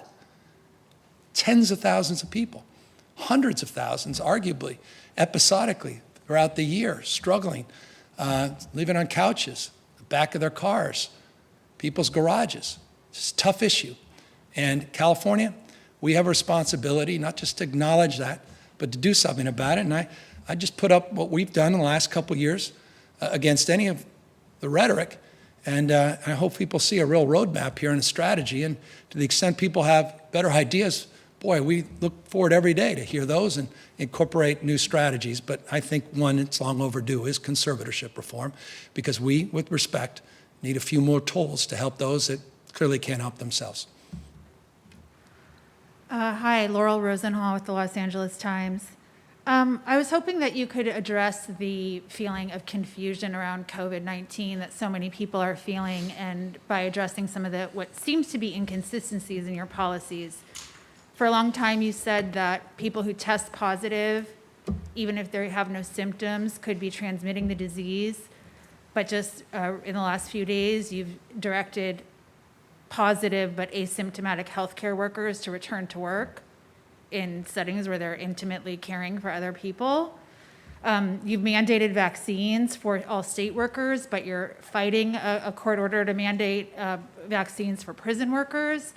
So I think a lot of people are just feeling confused about what we're supposed to be doing right now to overcome this virus, and I'm just wondering if you could address those specific examples and the broader confusion. Well, look, I'm very proud. California has been a national leader in addressing this pandemic. I'm very proud of being the first in the nation to require healthcare workers to get vaccinated. I'm very proud to have done the same, the vaccine and or testing requirement in our public education system and with state workers, including members of CDCR and prison guards. I'm proud of the fact that California has led in a series of issues, including testing in our public schools. And I think there's now 11 million tests that have been provided to our public educators through the county offices just since Omicron was announced, which was just a matter of weeks ago, remarkably, in December. I'm very proud of that leadership. I think it's demonstrable. I'll just give you an example. Florida is often looked to as an example, an alternative approach. You've seen, I'm not sure it's been widely shared, but just on the issue of deaths, which used to be foundational in terms of approaching any pandemic and transmissible disease, is how we can reduce death rates. California's per capita death rate, well, a few weeks ago, was at 53% lower than the state of Florida. 50% lower per capita because of the approach we've taken. Non-pharmaceutical interventions, not just as it relates to vaccines, on masking. We weren't shy. We leaned in, including in our public schools, as some still debate that. So we've been clear. We've been forthright. We've leaned in. And we've been willing to set the pace and tone and tenor for many other states across this nation, and we haven't waited for permission in a lot of these areas. Now, as it relates to specifics around Omicron, new variant, creates different stresses, different challenges. And clearly, we have seen, and we were clear about this, very clear, when we just had 48 cases. I was in Los Angeles, actually at a site of a former encampment that we had cleaned up and remodeled into a parklet. We mentioned that of the 48 or so cases, the vast majority of individuals had been vaccinated. It was an early sign of how transmissible this disease was and virulent the Omicron variant in particular was, and the need and importance of getting boosted on the basis of the understanding at the moment and the understanding today. And that remains true to this day. Also, though, there was an opportunity to reinforce the importance of face coverings and masking, and why California had established a framework statewide to do just that. Again, we maintain that as a consistent message here today. That said, we are struggling to continue to get folks vaccinated. If they're not vaccinated, as you know, with all state workers, they're required to be tested. At CDCR, we are currently 69% of our CDCR staff, 69% have received their vaccines, 2%, at least one dose. We're making progress, north of 70%. Those that have not get tested twice a week. Those that are not vaccinated get tested even more at facilities that have had larger outbreaks. In the state, we're at 75%. We still have work to do, specific to your question, as it relates to state workers, to get them vaccinated. Those that do not, as you know, it's a mandate to test if you're not vaccinated. We continue to do more on testing. We're making progress with CHP. We've got work to do with CAL FIRE. We've been very transparent about this, and we continue to lean into this space. I'm very proud today. All the schools in the state of California are avail themselves to be open for in-person instruction. That's foundational. It's something that we're deeply supportive of. As you know, I believe this state was one of the few, if only, states where all of our related educators put out a statement of intent a number of weeks ago of the importance of keeping our kids safely in school and in-person instruction. And so testing is important. We've got to get more tests, but 11 million tests have arrived, 9.2 of the 6 million we said we would get. It was a struggle. I don't know what others did during the holidays, but I'll tell you what our team did. They were there at warehouses. They were waiting for planes to arrive. They were dealing with logistics from trucks that couldn't make it from Florida. But they worked hard, and I'm proud of them for getting those tests in at a time when no other state was even lifting a finger to do anything along those lines, though good intention. They just don't have the tests available. In some cases, we were competing with the federal government for the same. So we're leaning in, we're continuing to work hard, but we're mindful. I want to take a look here at this chart because it's an important opportunity to message something that I'll be talking a lot about this week. Here's the reality of where we are, and this is more important, perhaps, to people than anything that I've just stated. Where are we? Where are we going? And when is this thing behind us? Now, no one can answer the latter part of that. As we know, we've all been humbled by this pandemic. But here are the difficult and challenging realities. For all the success California's had compared to large states, peer states, here's where we are in total number of cases. You could see 1 year ago, just shy of 60,000 cases, just shy of 103,000 were reporting. This is from yesterday, but reported today. Here's the part of this slide that I want you to focus on, and that's total hospital census. We're almost, and we anticipate by the 14th or 15th, just in the next few days this week, that we'll be at a higher total hospitalization census than we were at the peak of this pandemic early last year. But also note, not all of them are COVID patients. 22,000 last year, 11,000 that we reported today are COVID positive. Now, we anticipate the COVID positive numbers to rise. Why? For every, and here's the latest number, and these numbers change. This is not about inconsistency, this is about the nature of a pandemic and a disease. As of this weekend, our current data suggests that we have roughly 4.5 folks every 100 that get, or rather 4.5% of people that get the Omicron variant, 4.5% end up hospitalized. The average length of stay is 3.6 days. Two things to note on those numbers. The 4.5% is lower than the Delta by a significant margin, and the number of days hospitalized is more modest. It's less days than with previous viruses. So while the numbers may be percentage-wise smaller, the totality of those getting this variant are such that it's going to put tremendous strain on our hospital system. It's not unique to California. We currently have 2,250 contracted workers to supplement our staff. We're hoping to get another 1,250 in the next 3 weeks to supplement staffing in many of our hospitals, and notably in our emergency departments. Take a look at those emergency department visits.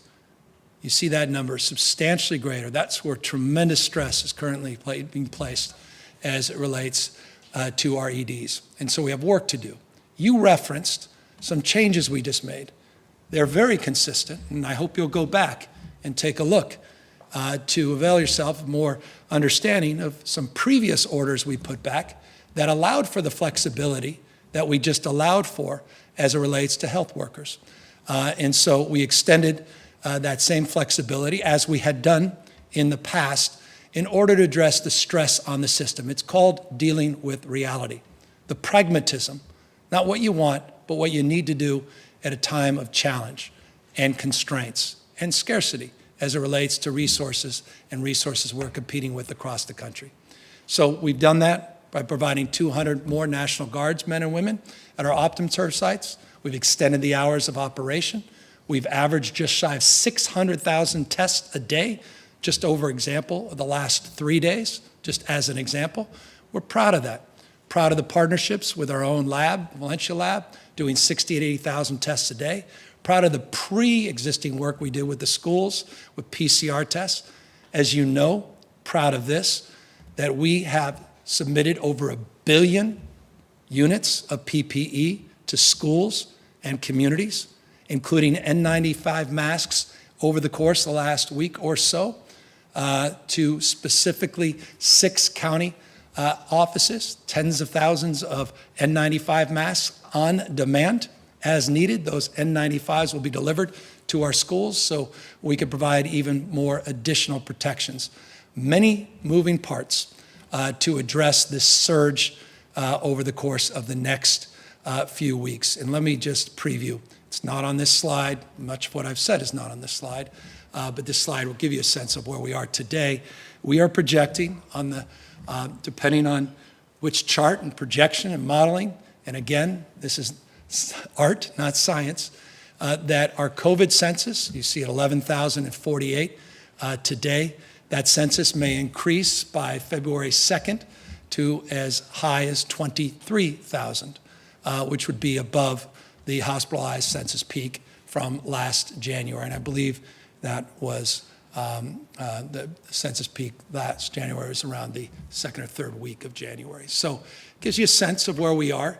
It's manageable, but it's challenging, it's difficult, and none more challenged than our frontline employees and these nurses and doctors that have just been overwhelmed. And, I know we say it, but you can't say it enough. They could dial it in. Many can't come in to work because they themselves are getting sick, but boy, do they deserve an expression of gratitude. And that's why, and forgive me, that's why I want to add this to multiplicity of issues we brought up. We are in discussions with legislative leaders around our sick leave policy. And we believe it's important to value those workers and provide them sick leave protections. But for those that are asymptomatic, to your question, similar to what we've done in the past, we wanted to provide flexibility. And I think that's consistent with past policies and practice. But I will say this, when it comes to a pandemic, I think one has to be very, very flexible on the basis of changing environment and changing conditions. And the worst thing you can be is ideological in order to run linear through a pandemic when in fact new conditions and challenges present themselves every hour, not just every day. Thank you. If I could just ask, I know you've been asked about single payer, but I do think it's important to ask since it was such a big issue when you campaigned 4 years ago, and here we are, this is the final budget of your 4-year term, and you're proposing a massive expansion of healthcare coverage, but it's not single payer. So have you given up on single payer as a plan, and are you embracing universal coverage as an alternative approach? Well, this is an opportunity for me to repeat what I said earlier, and I would encourage you to consider the words that were stated earlier and consider the words that I'll share here, but I'm going to do one more. I'm going to share a slide, if I could. This basically reinforces what I said earlier. I think that the ideal system is a single-payer system. I've been consistent with that for well over a decade. As you recall, talk about consistency, more than a decade and a half ago, I was mayor of the first city in the United States to provide universal health care regardless of pre-existing condition, ability to pay, and regardless of your immigration status, and said that I was committed to doing that as governor of California. And if this legislative proposal is supported today, we'll achieve that goal. I've also long believed in the goal that we are highlighting here today. So much so that some of my first acts as governor reinforced that framework, where we launched specific conversations with the previous administration, the Trump administration, and then when the Biden administration came into office, you can see the second bullet point there, we engaged the Biden administration around the flexibility that is required. See, the difference here is when you are in a position of responsibility, you've got to apply, you've got to manifest the ideal. This is hard work. It's one thing to say, it's another to do. And with respect, there are many different pathways to achieve the goal. And that's why not only are we engaging the federal administration on pathways for the utilization of Medicaid, pathways for the utilization of Medicare, flexibility in the same, but we are looking for waivers to have demonstration policy and pilots in order to advance some of those efforts so we can be responsible in this pursuit. Number two, we also established, with incredible legislative support, the Healthy California for All Commission. Its purpose was to focus on achieving a unified financing system. It's the stated goal. We put millions of dollars in the budget. They're coming out with a report in just a few months, looking at different pathways and different strategies. So you asked me about something I read in the LA Times that was never shared with me. No, I haven't had the privilege or opportunity to learn anything about the details except what was shared in an article that was a very fair, balanced article by John Myers. Beyond that, I don't know what they're proposing. I know what we're proposing. I know what we've done. I know what we're committed to doing, and that's following the tenets that I laid out very consistently over the last few years to methodically approach the issues around flexibility, pathways, pilots, and responsible approaches. In the meantime, doing what I said I was going to do, and that's advance the cause of universal health care. Hi, Governor. This is Alexi Casa from Cal Matters. During the recall... And by the way, everybody, Keely's here to talk about the budget and details. During the recall campaign last year, some of the candidates who were trying to replace you had emphasized conservatorships as a central point of their platforms. I'm wondering whether your discussion, your consideration now of making that a policy priority in this year is at all a response to public or political pressure around encampments in California. No, I wasn't aware of any of the detailed proposals. I'm surprised to even hear that that there was a proposal from the current radio talk show host who was one of the principal candidates. I don't mean to say that blithely or dismissively. His name now escapes me, forgive me. But the reality is I've long been a champion for reform in this space, and I would encourage you, in fact, I would direct you, perhaps we can provide you the detailed comments that I laid out a number of years ago. Seems like a decade ago. It was just a few Januaries ago, around some of the issues, the history of the reform and the dismantling that occurred in the behavioral, or rather, the mental health and substance abuse space over the course of many, many decades, and our desire to advance reforms around LPS, Lanterman Petrus Short Act, around issues associated with opting in or opting out of Laura's Law. We laid out a vision in that space. So we've been consistent on this for some time, is I guess the response to your question, well before a recall. The issue of encampments is not directly tied to the issue of conservatorships. I want to make that clear. Issues of encampments are just unacceptable. What's going on with encampments is unacceptable in this state, period, full stop. And that's why we did Clean California a year plus ago before the recall. And that's why we initiated last year at this time an encampment resolution strategy and commitment before the election last year. I've long believed we need to do more in both spaces, is the long-winded point.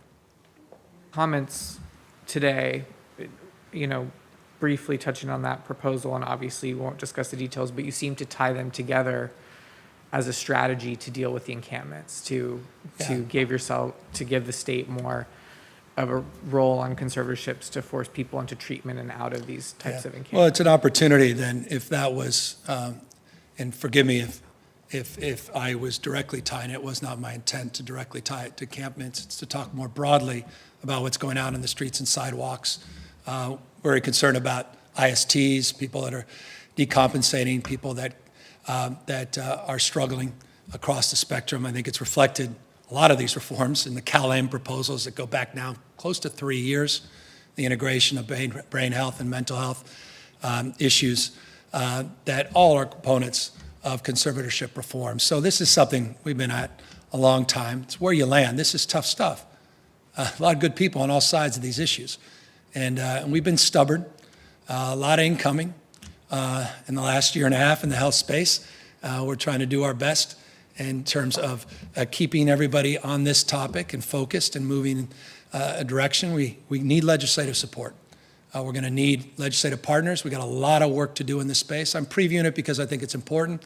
I'm previewing it because I want you to know that we're not giving up. We're not satisfied with the status quo in terms of the tools in our toolkit to help people that are struggling and are putting themselves in harm's way.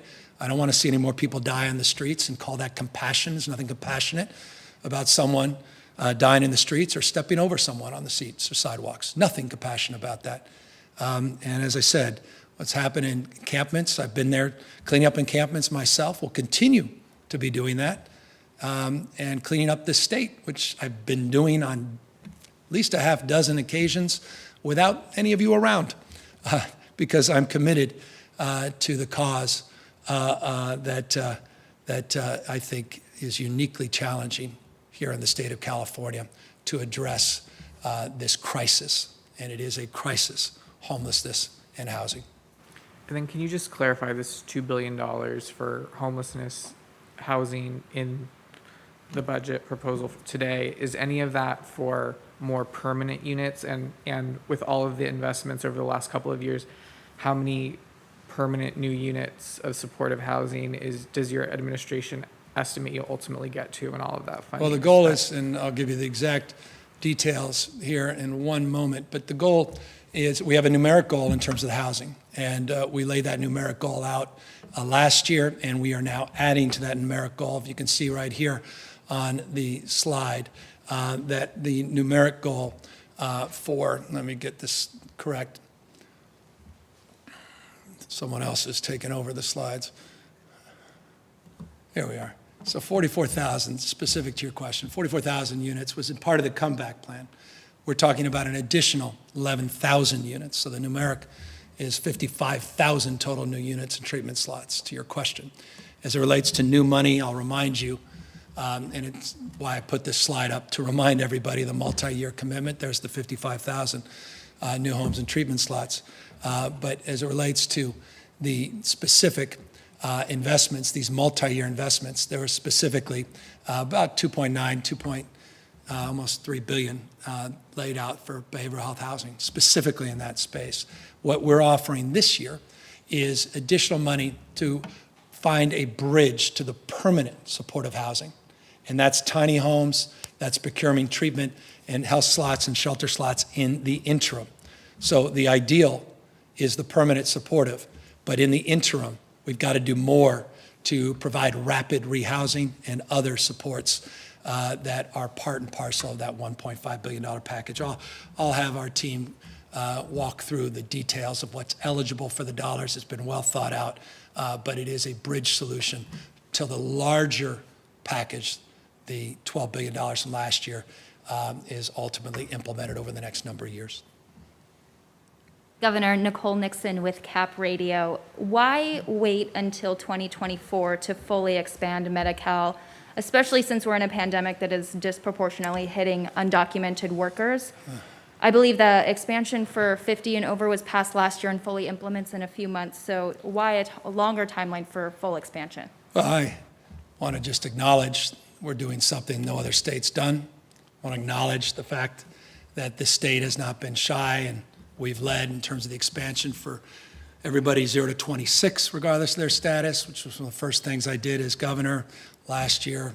The May revise included everybody, all our seniors, and work with Senator Razzo and others to refine that. We set aside the dollars. We balance for multi-years. We have challenges with implementation like anyone does at a scale and scope of California. And we think over the course of the next number of months, as we adjudicate the merits and demerits of this, and recall, budgets are approved through a fiscal year. So it'll be the middle part of this year before the dollars present themselves, and then it'll be just a few months before the implementation, and that lands quite nicely in January 2024. So it's a long-winded way of saying we think it's appropriate considering where we are, and couldn't be more proud of the fact that we're doing something no other state has done before. And then I had a quick question on wildfire funding. What is your administration doing to ensure that CAL FIRE, one, even has the capacity to spend this type of money, and two, that it is being spent wisely on projects that can most effectively mitigate fire? Well, I think one of the great things about being governor is recognizing my role and responsibility in relationship to the role and responsibility of the legislature. And I think it relates to oversight and accountability. The legislature plays a big role in that, and I applaud and compliment that role and continue to support that role. That said, we have a unique responsibility ourselves as agencies, and I'll be appointing a new CAL FIRE director in a matter of, well, very shortly. I'll leave it at that. I'll be announcing a new director, and I can assure you this individual is well-versed not only in the challenges but also the opportunities at CAL FIRE and accountability in terms of producing results and investing your tax dollars wisely and thoughtfully. But here's what I would say in addition to all of that, and I think it's important. I highlighted it in the presentation. We put out a detailed plan in terms of fire prevention. That's a plan that provides a blueprint of sorts of our approach and our thinking, and allows us with some thought to plug in that vision and to apply those ideals with budgetary specific requests that we're presenting this year to the legislature in terms of equipment, in terms of prioritizing fuel breaks, prioritizing forest management projects of all stripes, from prescribed burns to reforestation efforts and the like. And so all of that is part of a broader package of transparency and accountability that's also embedded in the work we do every single day. But look, I agree with you. This is a significant amount of money, $2.7 billion over 2 years. CAL FIRE and their respective agencies at OES haven't had these kinds of discretionary resources, or at least resources of this magnitude, in the past. And you're right to highlight this point, the importance of making sure the dollars are spent wisely. That's our collective job. Hi, Deborah Kahn with Politico. A question on the local control funding formula. You're proposing to adjust the way that schools calculate attendance levels. Is that a compromise instead of just moving to an enrollment-based calculation like the legislature has proposed? Well, legislature, we'll be working with the legislature. I know there's a proposal on that front. I should note that we are looking to invest about $1.2 billion of Prop 98 money to look at a 3-year ADA framework so that we can address some of the pre-existing decline in enrollment that predates even this pandemic, maybe exacerbated by the pandemic. So there's been the case across the country as well as California, as we work with the legislature on potentially more permanent and new approaches. So it's an opportunity, thank you for asking this question, to highlight that 3-year rolling average on the ADA that is reflected in an additional $1.2 billion contribution so that we can address some of those enrollment figures in a way where there's not a cliff in terms of funding, but balances the concerns that persist across the spectrum within our educational system. Okay. And then a question about high-speed rail, your new transportation package. Does it go any further, or how confident are you that what's in there for rail and transit will make the legislature want to approve the bond funding? Well, I want to get something done here. And we laid out a new approach to, instead of having pieces of a project that don't necessarily connect, that we can do what Eisenhower did in the 50s with the establishment of our interstate system, and that's establish a framework in the center of the country, in the center of one of the most dynamic, fastest growing parts of our state, the Central Valley, connecting 3 dynamic and extraordinary cities, Merced, Fresno, and Bakersfield, together.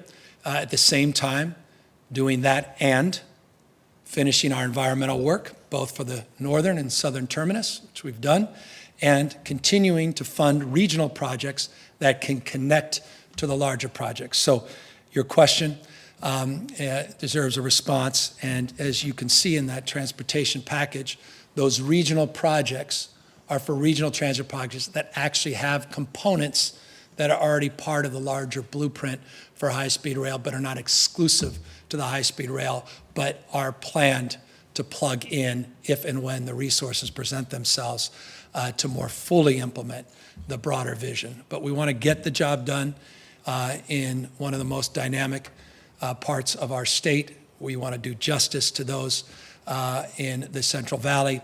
Want to finish the job. We don't believe in running the 90-yard dash. And I think we've made progress with the legislature, and I'm sure you'll find some quotes to complete your work that may suggest gaps remain. They do, always, on every topic. But we've made progress with the legislature, and I think they'll look very favorably, I hope, at an unprecedented $9.1 billion additional transportation package that I'm really proud of, that I think addresses a lot of their specific priorities as well. We were very intentional in what we included in that package. Okay. And then one question about your proposal to defer the gas tax increase with inflation. Has that ever been done before? I don't know. I've just been here 3 years. I'll leave that to the historians. HD was here 1850. And so he'll walk through and he can regale you with the 5 or 6 perhaps other times. I'm not aware. There's some trade-offs there though, right? I mean, you're deferring, you're not getting some SB1 road repair money, but it is a regressive tax. So can you just talk about kind of the trade-offs there? Yeah, well,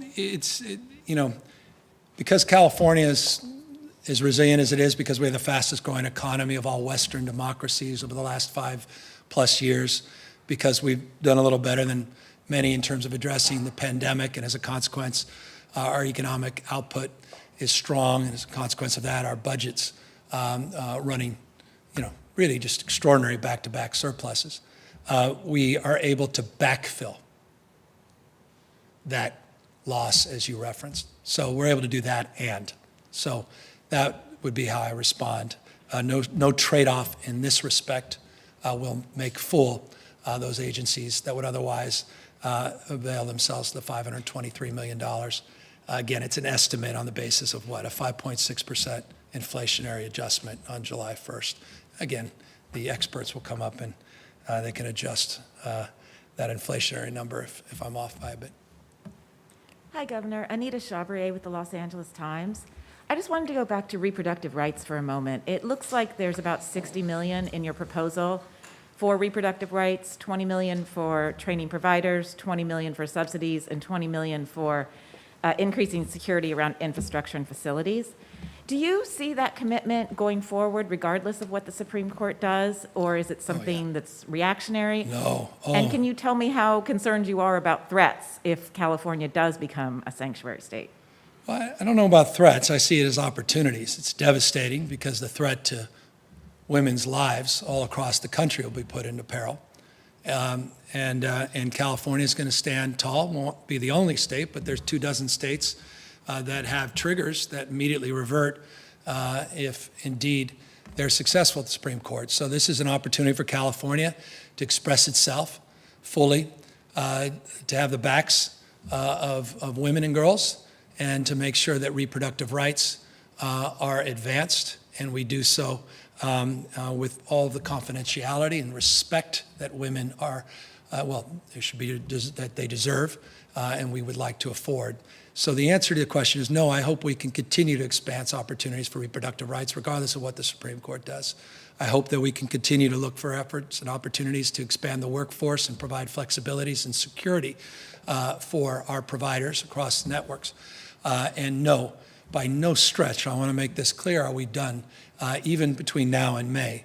I'm looking forward to working with the legislature and working with our partners in this space. I can assure you the May budget will reflect even more support, and regardless of what happens, I hope in future years we'll have the opportunity to do even more still to respect women, protect women and girls, and continue to provide their constitutionally protected rights, regardless of what a few members, extreme members of the current makeup of the U.S. Supreme Court opine.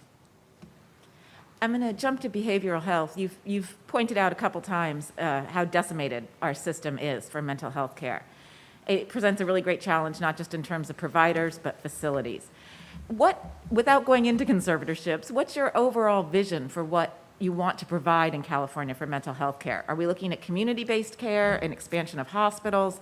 How do you see it working, and what's practical? Well, I would refer you to the very detailed, and my gosh, when I say detailed, it's a slog, and I'm proud of that, detailed vision we laid out in our CalAIM proposal, which is foundational as it relates to provider payments, as it relates to the integration of brain and mental health, as it relates to whole person care approach, as it relates to community-based, culturally competent care, as it relates to incentivizing prevention, as it relates to treating brain health early before you punish it later, as it relates to justice-involved populations.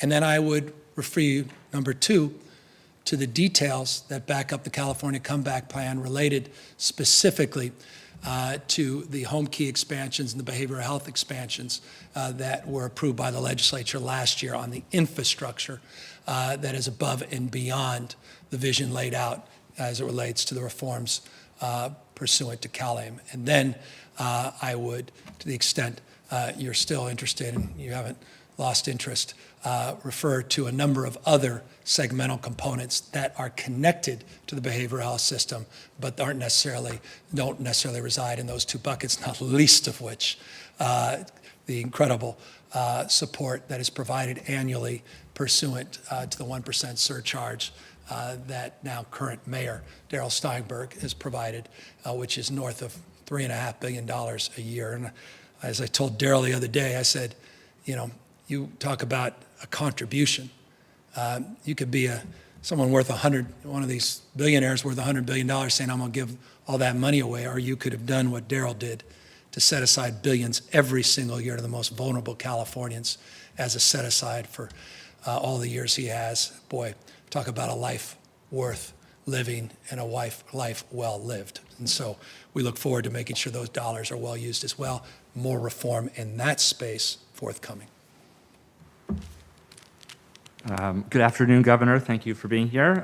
Colby Bermel at Politico.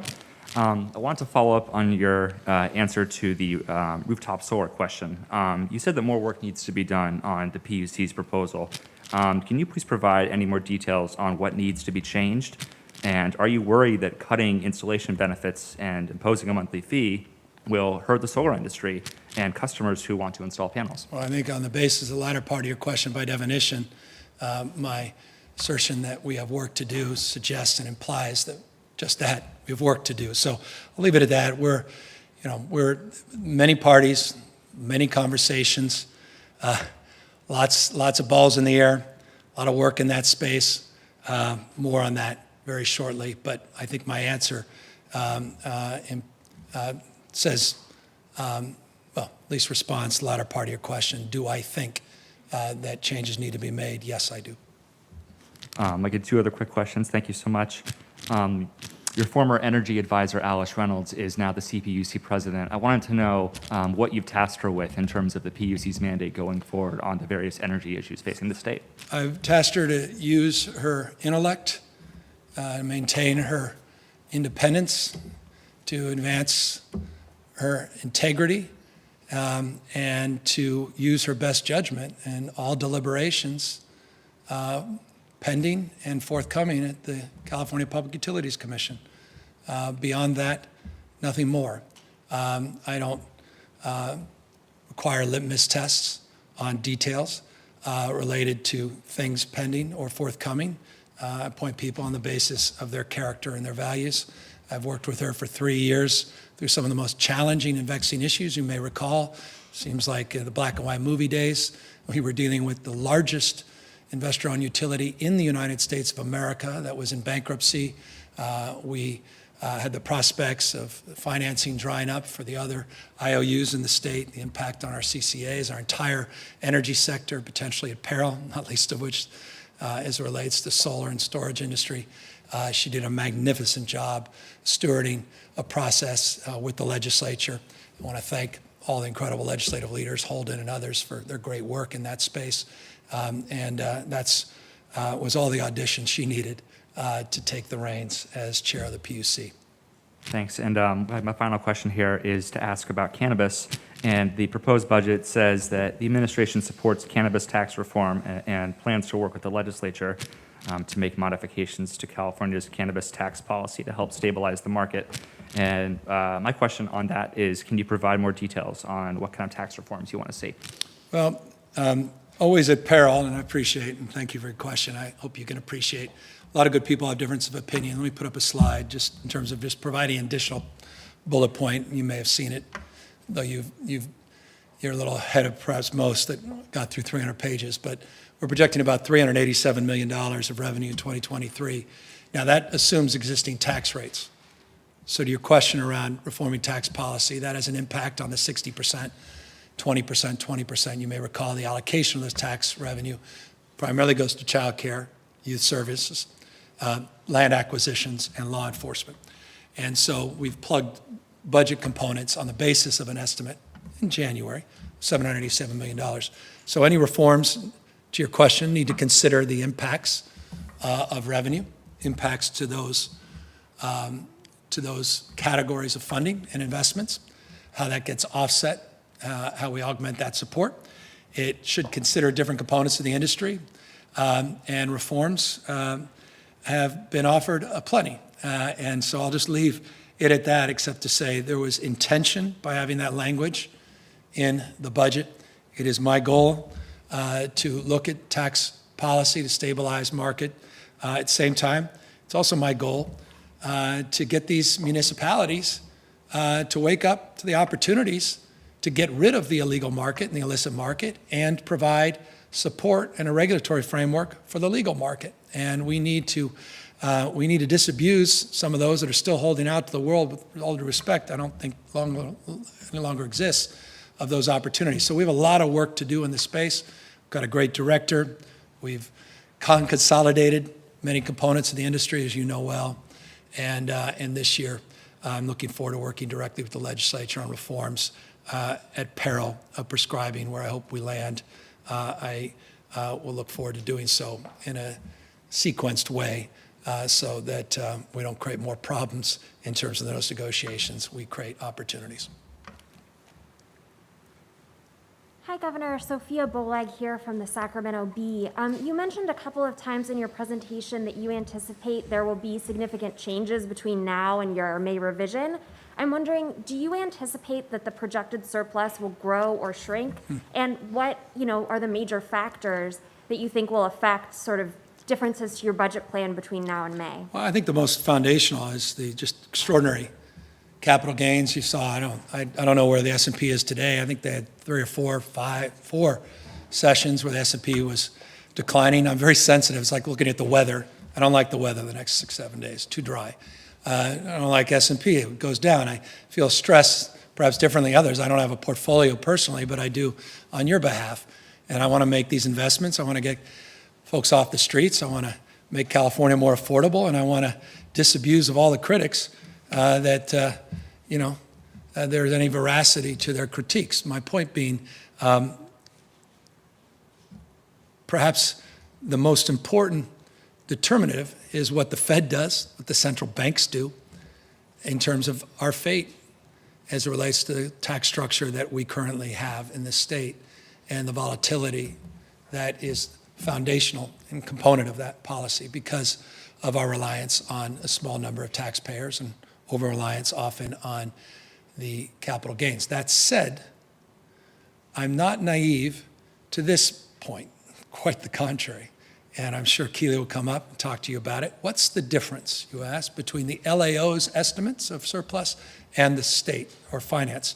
And that comes down to differences of opinion, modest one, around corporate taxes. So another specific response to your question is corporate tax and where that lands will also, I think, impact in the short and medium run where we are. And so, look, may revise. I expect things to come more clearly. Outside of a major existential event, I imagine things will be positive in May, basis of what we know in the last few weeks since the budget went to print and things remaining reasonably favorable. If we can tame the beast that is Omicron and in the next number of weeks, we can get back to some semblance of normalcy and move past a pandemic and look more, this is an endemic and frame our approach accordingly and keep our schools open, keep our businesses thriving, then I think we're going to be in a very good place, not only in May, but beyond. How concerned are you that, we won't be able to get past Omicron quickly as, we're all hoping, and what effect would that have on the budget? Well, it could play a big role. I mean, obviously, it's directly impacting the budget in the context of the request, the legislature, the $1.4 billion that we're requesting for the remainder of the fiscal year. It just gives you an example of some of the constraints that have been placed on our system, the testing scarcity that's been highlighted across this country, despite the fact we've provided 9.2 million tests in the last number of weeks, 11 million since the first Omicron case to our schools. So yeah, that is a wild card. And it's not just Omicron. I told you last year, I said the word of the year was humility. We're starting with that same word in mind in 2022. You don't know what you don't know. There was someone who sent me some detailed information. I called last week. I said, what is this new Delta/Omicron variant? And there's some hybrid variant. I remember a year ago, we were tracking over a dozen variants. We had 2 West Coast variants that we were tracking. So this is it's a challenging time for all of us. No state poised to do better to manage it, as difficult as it may be, as circulinear as that approach may be in terms of our day-to-day responses. But I'm confident in this blueprint. I think we're being thoughtful in the January presentation. I believe it gives us some room for May, all things being equal, and I'm optimistic about the future. So I expect perhaps a little more abundance than most as we move into the next year or two. Thank you. Thanks. Hi, Governor. Ashley Zavala with Nexstar Media Group. Just with the impact Omicron is having right now on our workplaces, just period. I know there's a lot of questions about the paid sick leave and, do we have a bill number for that yet? Will it be backdated? How soon would you like to see this implemented? Because I know it's probably needed right now. Yeah, it's, again, the right question. Cannabis question's the right question. Paid sick leave's the right question. Questions around rent relief, the right question.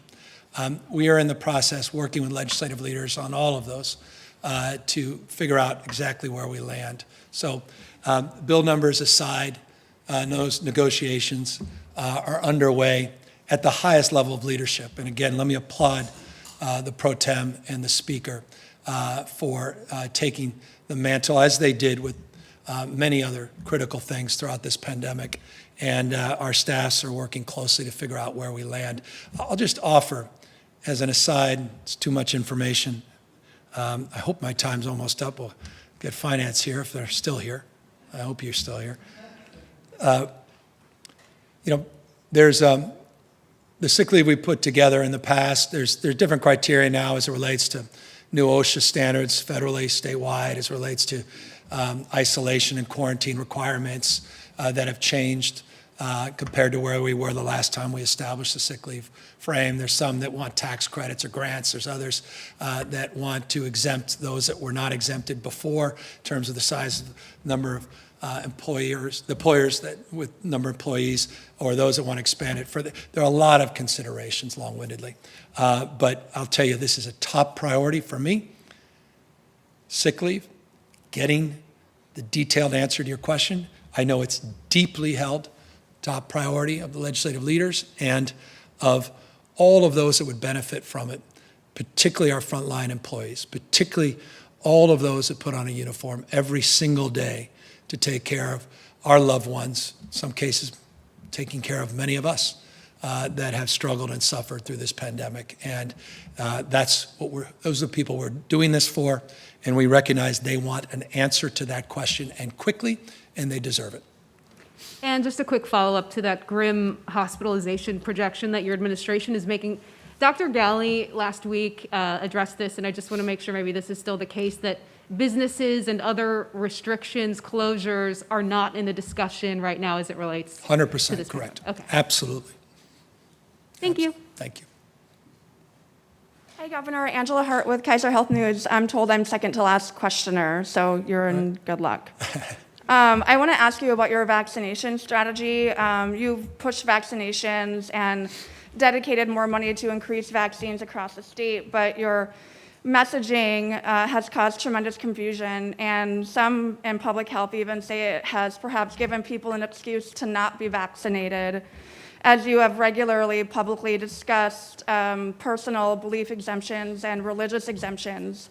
I want to ask you if you're willing to ban personal belief exemptions in schools, and if you're willing to take on religious exemptions in workplaces. And beyond that, on a larger level, what do you say to people who want those exemptions?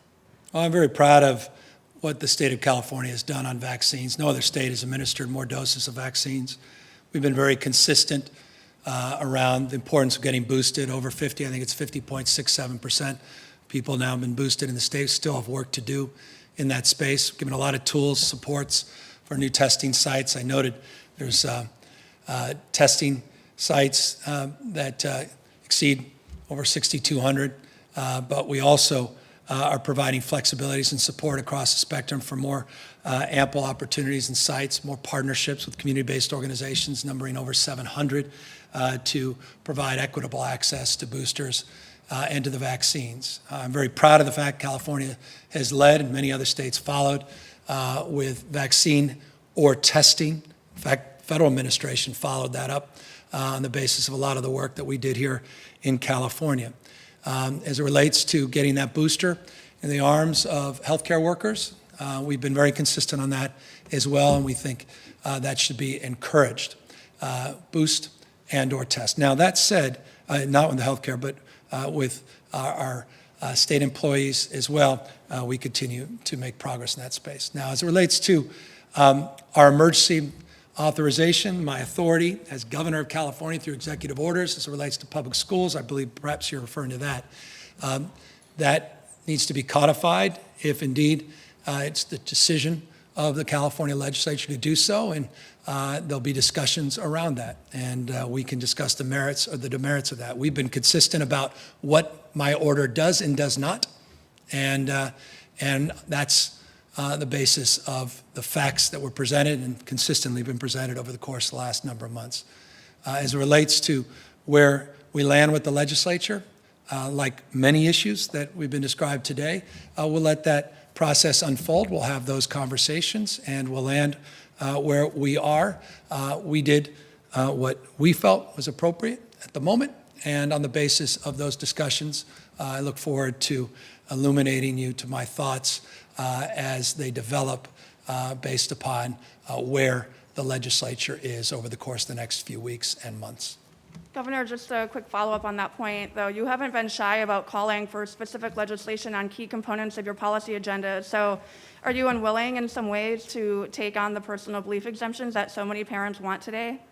I'm very proud of the fact that California has led, didn't wait, led, didn't ask for permission, didn't wait for the federal government, the CDC, on so many areas. So we're not timid as it relates to the personal belief exemptions along the lines, if you're referring to public education, it's after full authorization from the FDA, which has not even availed itself, as you know, and gives us the time to discuss those concerns and those considerations. And I look forward to engaging the legislature on that basis.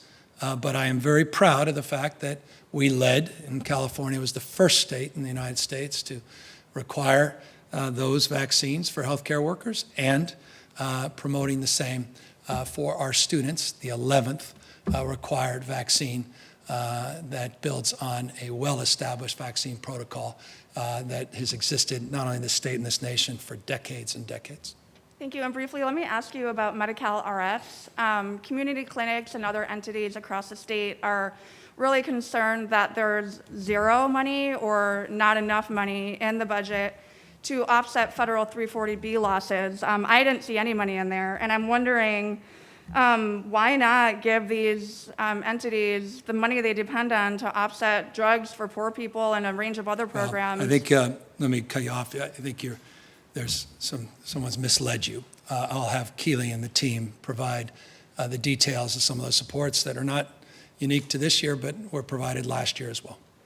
Governor, I'm sorry, did you say there is 340B money? There was 340B money provided in the comeback plan, and the team will avail you of some of those details. And can you explain why move a fee-for-service drug carve-out when Cal-AIM and California writ large is moving more forcefully into managed care? We've laid that out in detail through our proposals over the course of the last few months. Our position is well established, and to the extent you can talk more fully and substantively in the context of those reforms with Dr. Galley, we'll make sure our team avails themselves so you understand our thinking more comprehensively. Good afternoon, Governor. Tanu Henry, California Black Media. As you stated, many of the proposals are targeted and intentional to spur economic growth, jobs, and private sector participation.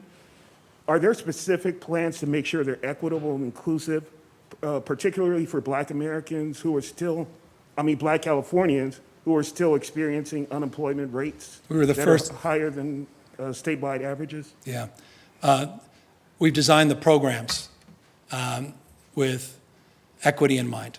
I believe in the presentation I referenced of the $4 billion of small business grants that we put out, a specific metric, which was minority and women-owned businesses, and making sure that we're transparent and public about who are the beneficiaries and recipients of those grants. That grant was designed with equity in small businesses and diversity in mind.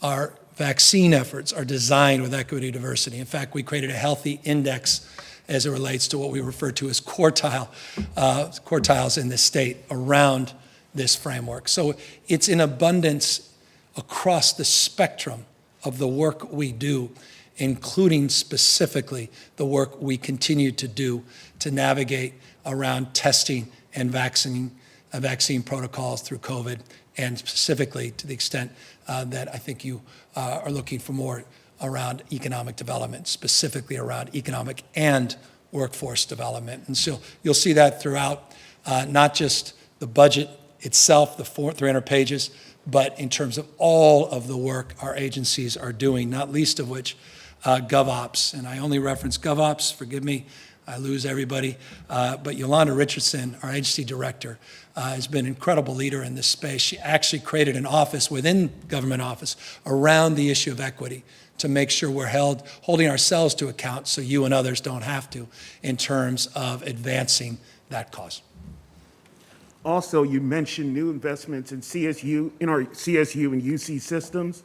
Are there additional investments planned for Charles R. Drew University in Los Angeles in light of the COVID pandemic, being that university overwhelmingly leads the charge in educating Black and brown healthcare professionals? Yeah, I'd have to ask Keely if there's a set aside. They'll come up in a moment and they can answer the details about that level of specificity as it relates to that set aside.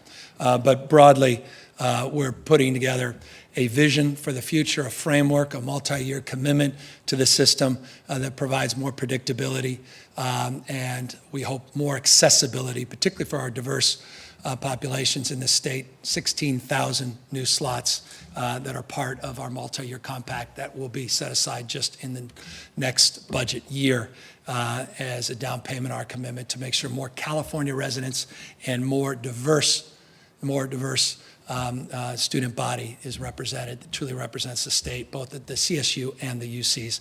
But the team can answer the questions about any specific set-asides. Mr. Governor, just because I'm closing this out, would you care to share with California how you prepare for a press conference like this and last through it for 3 hours? Is that where we are? Forgive me, first of all. I guess better to ask forgiveness than permission. Well, I know you guys have heard me say this, I'm wasting your time, and my wife, if she could kick me, she probably would now, because I think we're an hour past our lunch date. I don't think there's anything more important than a budget. It's a reflection of your values. I think often budgets are just sort of dialed in by executives, and I've always been bemused by that and bewildered by that, because at the end of the day, being executive, it's a very different function than being in the legislature. And so many of the things I promoted and promised when I put myself in front of the voters 3 years ago have been reflected in these budgets. And so it's a point of pride, but also a point of passion. It's the why. If you ask me the why do you do this? Why are you interested in politics or governing? It's reflected in these blueprints. It was reflected last year in the comeback plan. It's a deep point of pride to see someone that's a beneficiary of a stimulus check or a young child tax credit. It's a point of pride when California leads the nation and you see those policies reflected in proposals coming out of the White House. It's a point of pride to acknowledge areas of weaknesses and to acknowledge that we have to do more and better on homelessness and housing costs and address the issues of reform, which are stubborn and difficult. And it's a point of pride that we continue to lead the nation in our response to COVID, but it's also humbling because I'm very mindful of the magnitude of the challenges that present us today and those that will present themselves into the future. And so thank you for the question. Thank you for your time and attention. Thank you all for the incredible support. And that's to the team. And thank you to Keely and HD and every member, Erica in particular, working with the slides, and to my leadership staff, Angie, and again, to all the incredible work that we look forward to doing together with the California legislature over the course of the next few months. Thank you, guys. And with that, let's bring up finance to answer questions.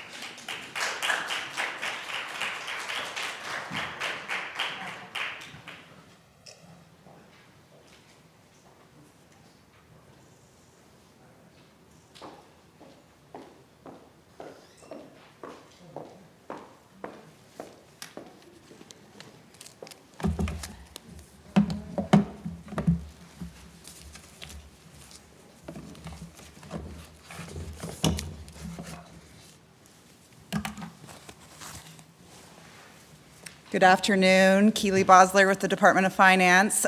First off, I just want to say thank you to every member of my staff, executive team, to the entire team at Finance. Their work is impeccable. They have incredible stamina, especially straight through the holiday season, and also like everyone out there, lots of challenges with the COVID pandemic, and they have risen to the occasion time and time again. So just really appreciative to them. I wanted to start out before opening it up to questions with just a really quick kind of overview on the surplus numbers, because I know those get a lot of attention and people want to understand kind of apples to apples comparisons. So last year in the May revision, you'll recall the governor announced a $75.7 billion surplus. That's the big surplus. So that includes monies that are required under the Proposition 98 guarantee. That also includes monies for Prop 2 debt repayment and reserve deposits. This year, equivalent to the 75.7, this year's surplus is 45.7 billion. So that reflects the economy continues to grow, but it also gives you some indication of how extraordinary the May revision was last year. On the non-Proposition 98 discretionary surplus, the LAO put out a number in November of $31 billion. Our number that is equivalent to that is $20.6 billion.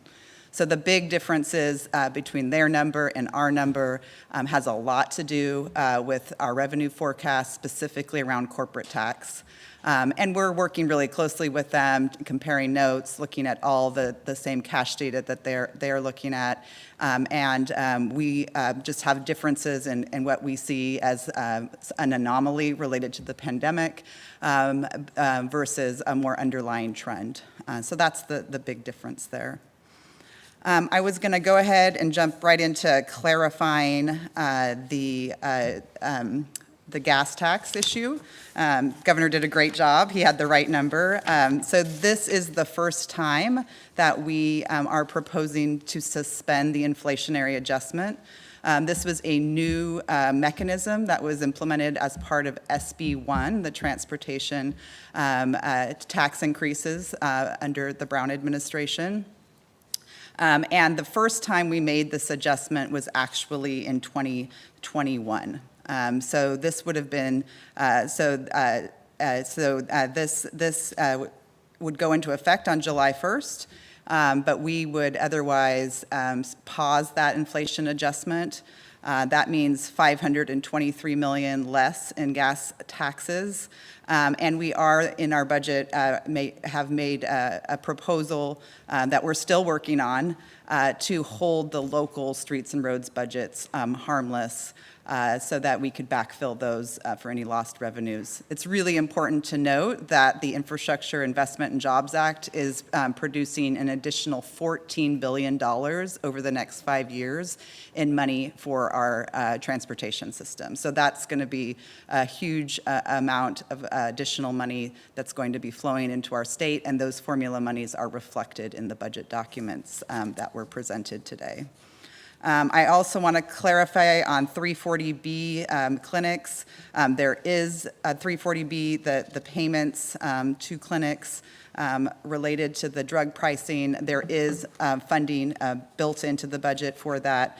It's over $100 million in the budget year. I think that's it on the clarifications. I also was just going to run through with a little bit more detail on the reproductive health budget. There are really 5 main proposals. The first one is some increased flexibilities in the Medi-Cal program to provide increased access to medication-assisted abortion. There's also expanding the HPV vaccine as part of the Medi-Cal coverage as well.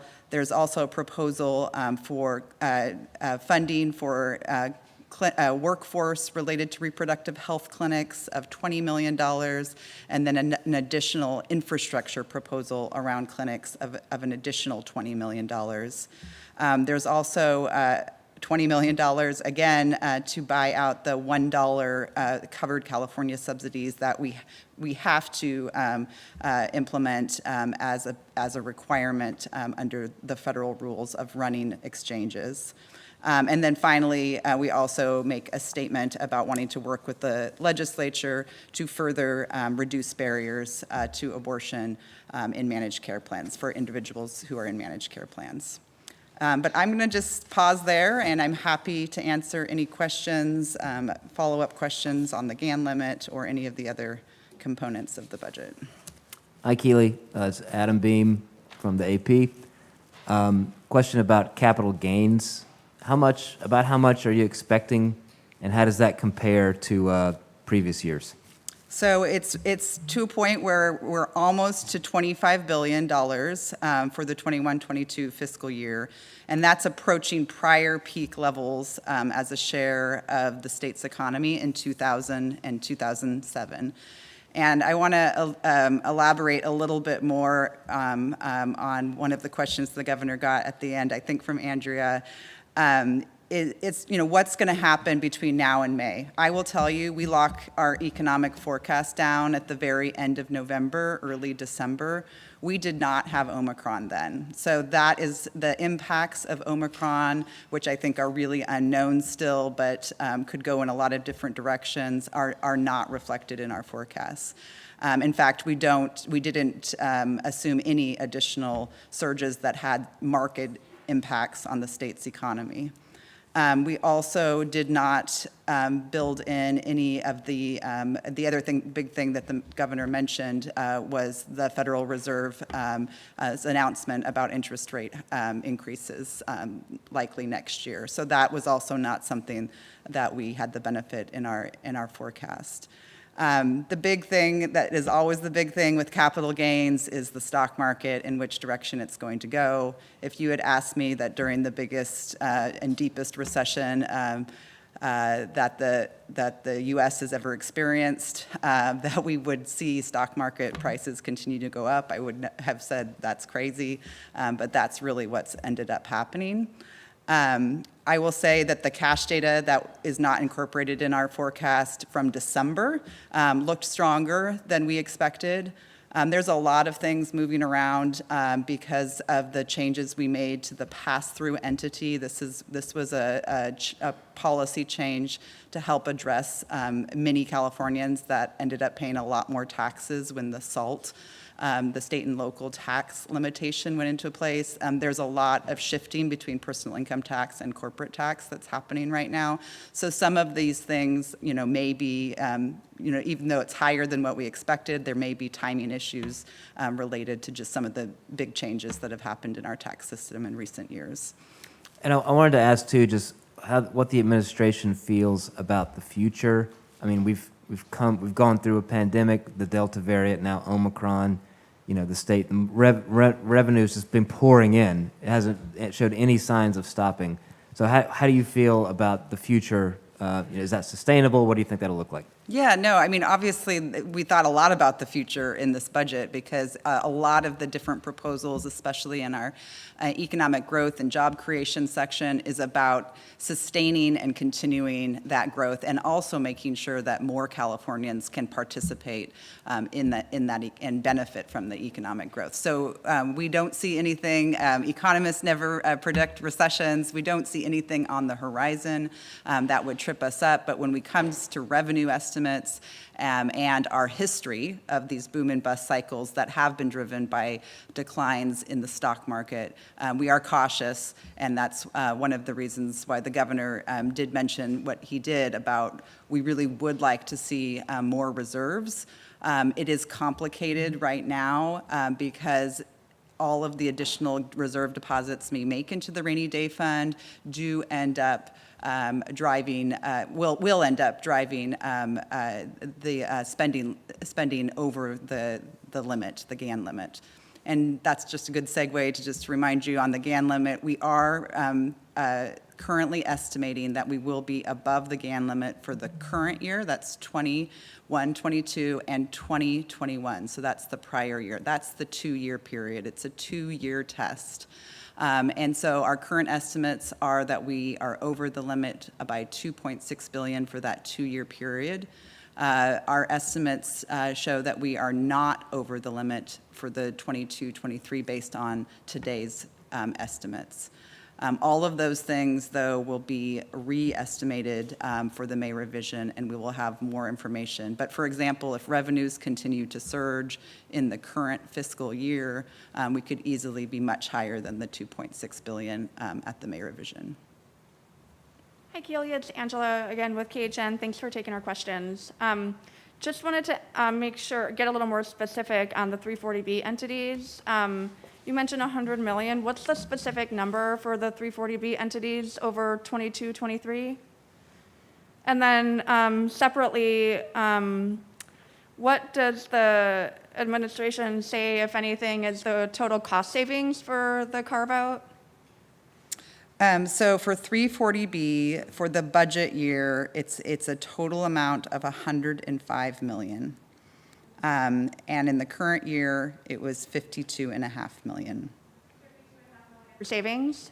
Sorry, no, that's the payments, the 340B Oh, in the payments. current Yeah, budget year? Yeah. And then how about the savings? I'm going to have to get an assist from one of my team members about that. I don't have that at my fingertips.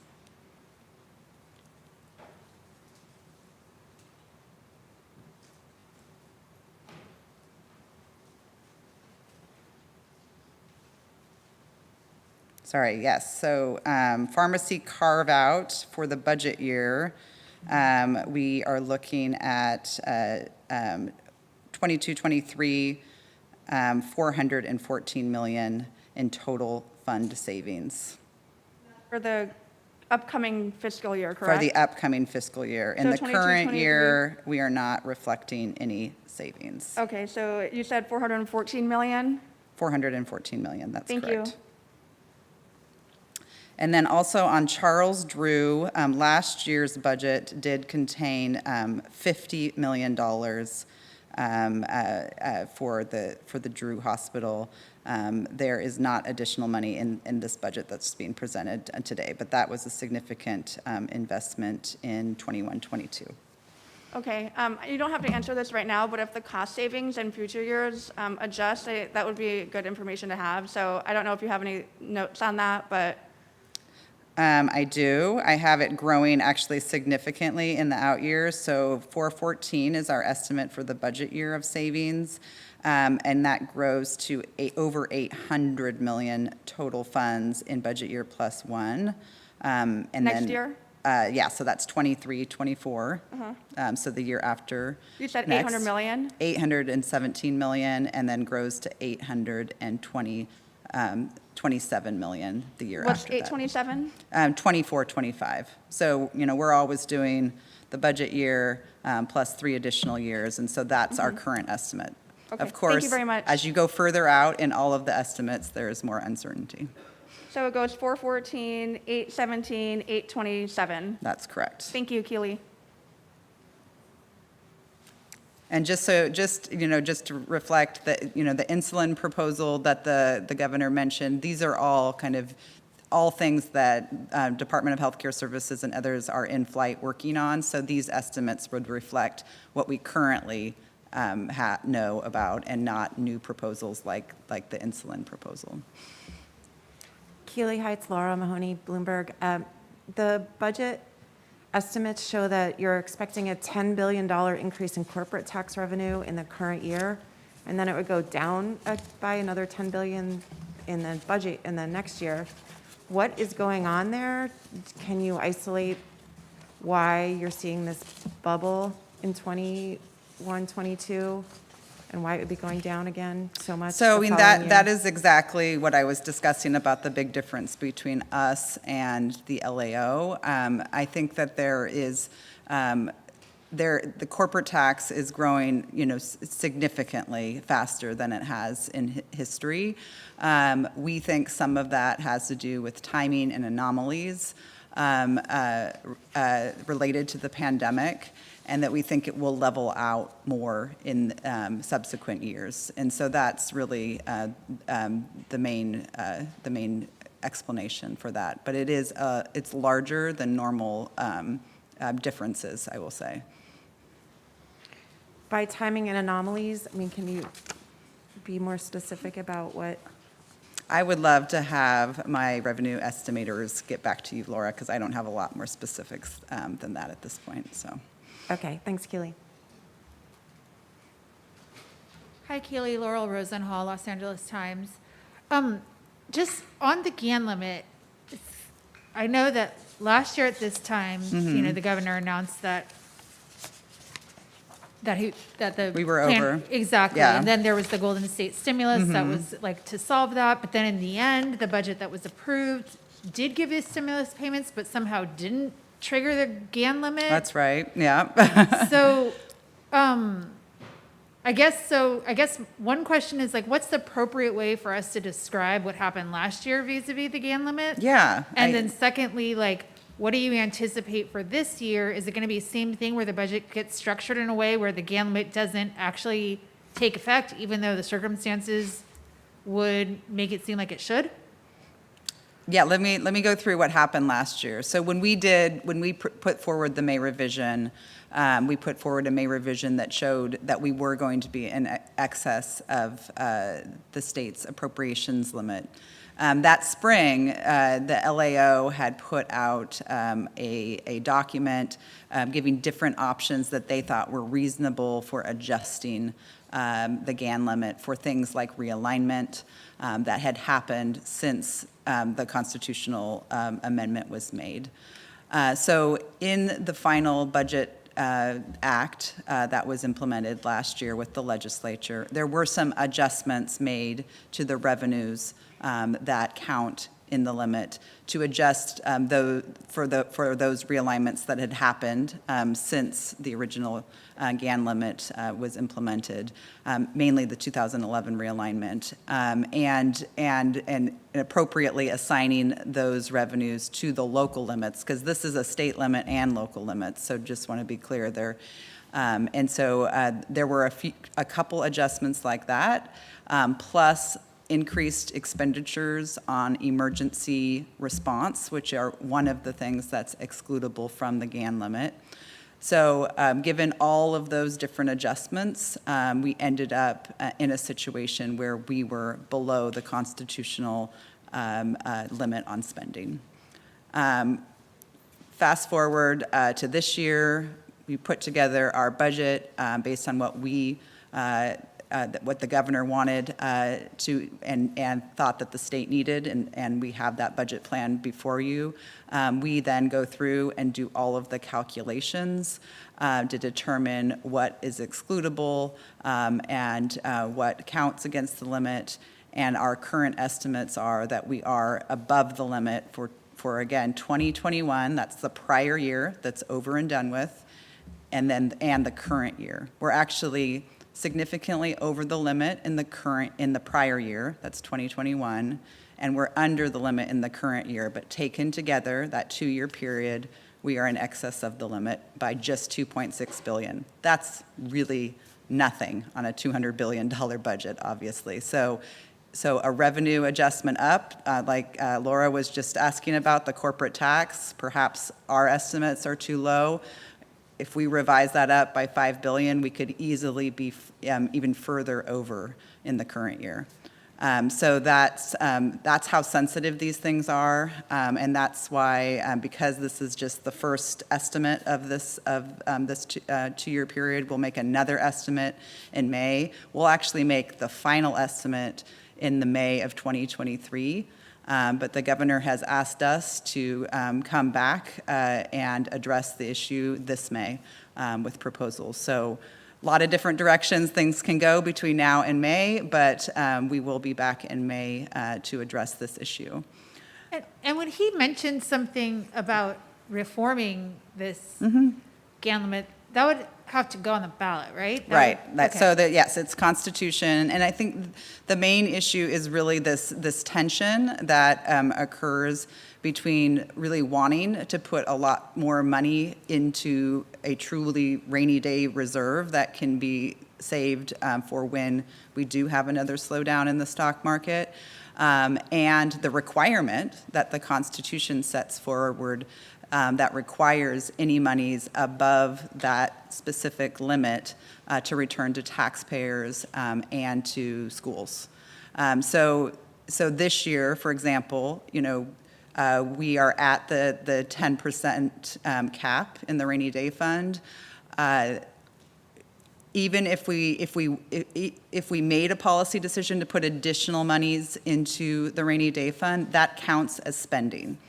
I know it sounds very strange, but it counts as spending to put that money into the reserve. So that would continue. That would also, and that compared to, for example, $5 billion in infrastructure spending, doesn't count towards the limit because that's one of the categories of expenditures that's excluded. So that just kind of gives you an example of how two different expenditures can have interplay with the limit. So bottom line is, even if the circumstances make it look like the GAN limit's triggered, you guys have a lot of options to basically move the money around in different ways so that you don't have Well, to do it. the Constitution does allow for some excludable expenditures. One of them is specific emergency expenditures coming out of an account, and then the other big category is infrastructure. Okay, thank you. Hi, Keely. Nicole Nixon with Cap Radio. Quick question about school lunches. It looked like there was about $54 billion for last year and close to 10 or maybe more than 10 times that for universal school lunches in this budget. Is that for multiple years then, or are there other? Yeah, no, last year we had 54 million, and this year we have 596 million. So it just really shows the evolution and expansion of this program to really expand not just universal meals, that's 2 meals a day, breakfast and lunch, but also increasing the quality of the food. And that's a big reason behind the 450 million additional investment in kitchen infrastructure, because our schools have been built for a long time now with a centralized cooking approach that doesn't necessarily enable us to maximize fresh fruits and vegetables in our school lunches. And we're also continuing to make investments in farm to school that does a better job connecting agriculture in California directly to school lunch programs. It's to offer other educational opportunities as well. So this is just, again, one school year at a time?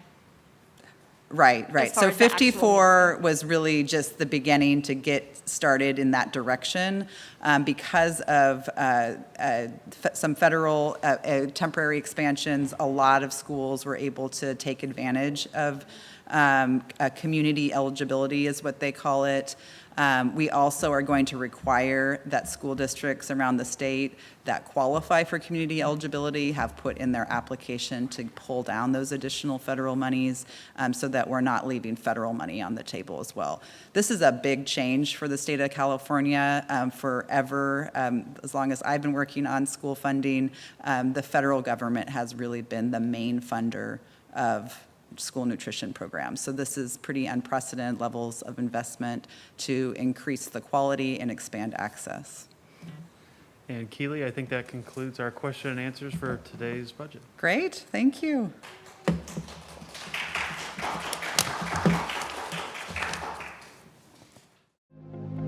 For the latest information regarding the COVID-19 pandemic in Cupertino, please visit cupertino.org/coronavirus.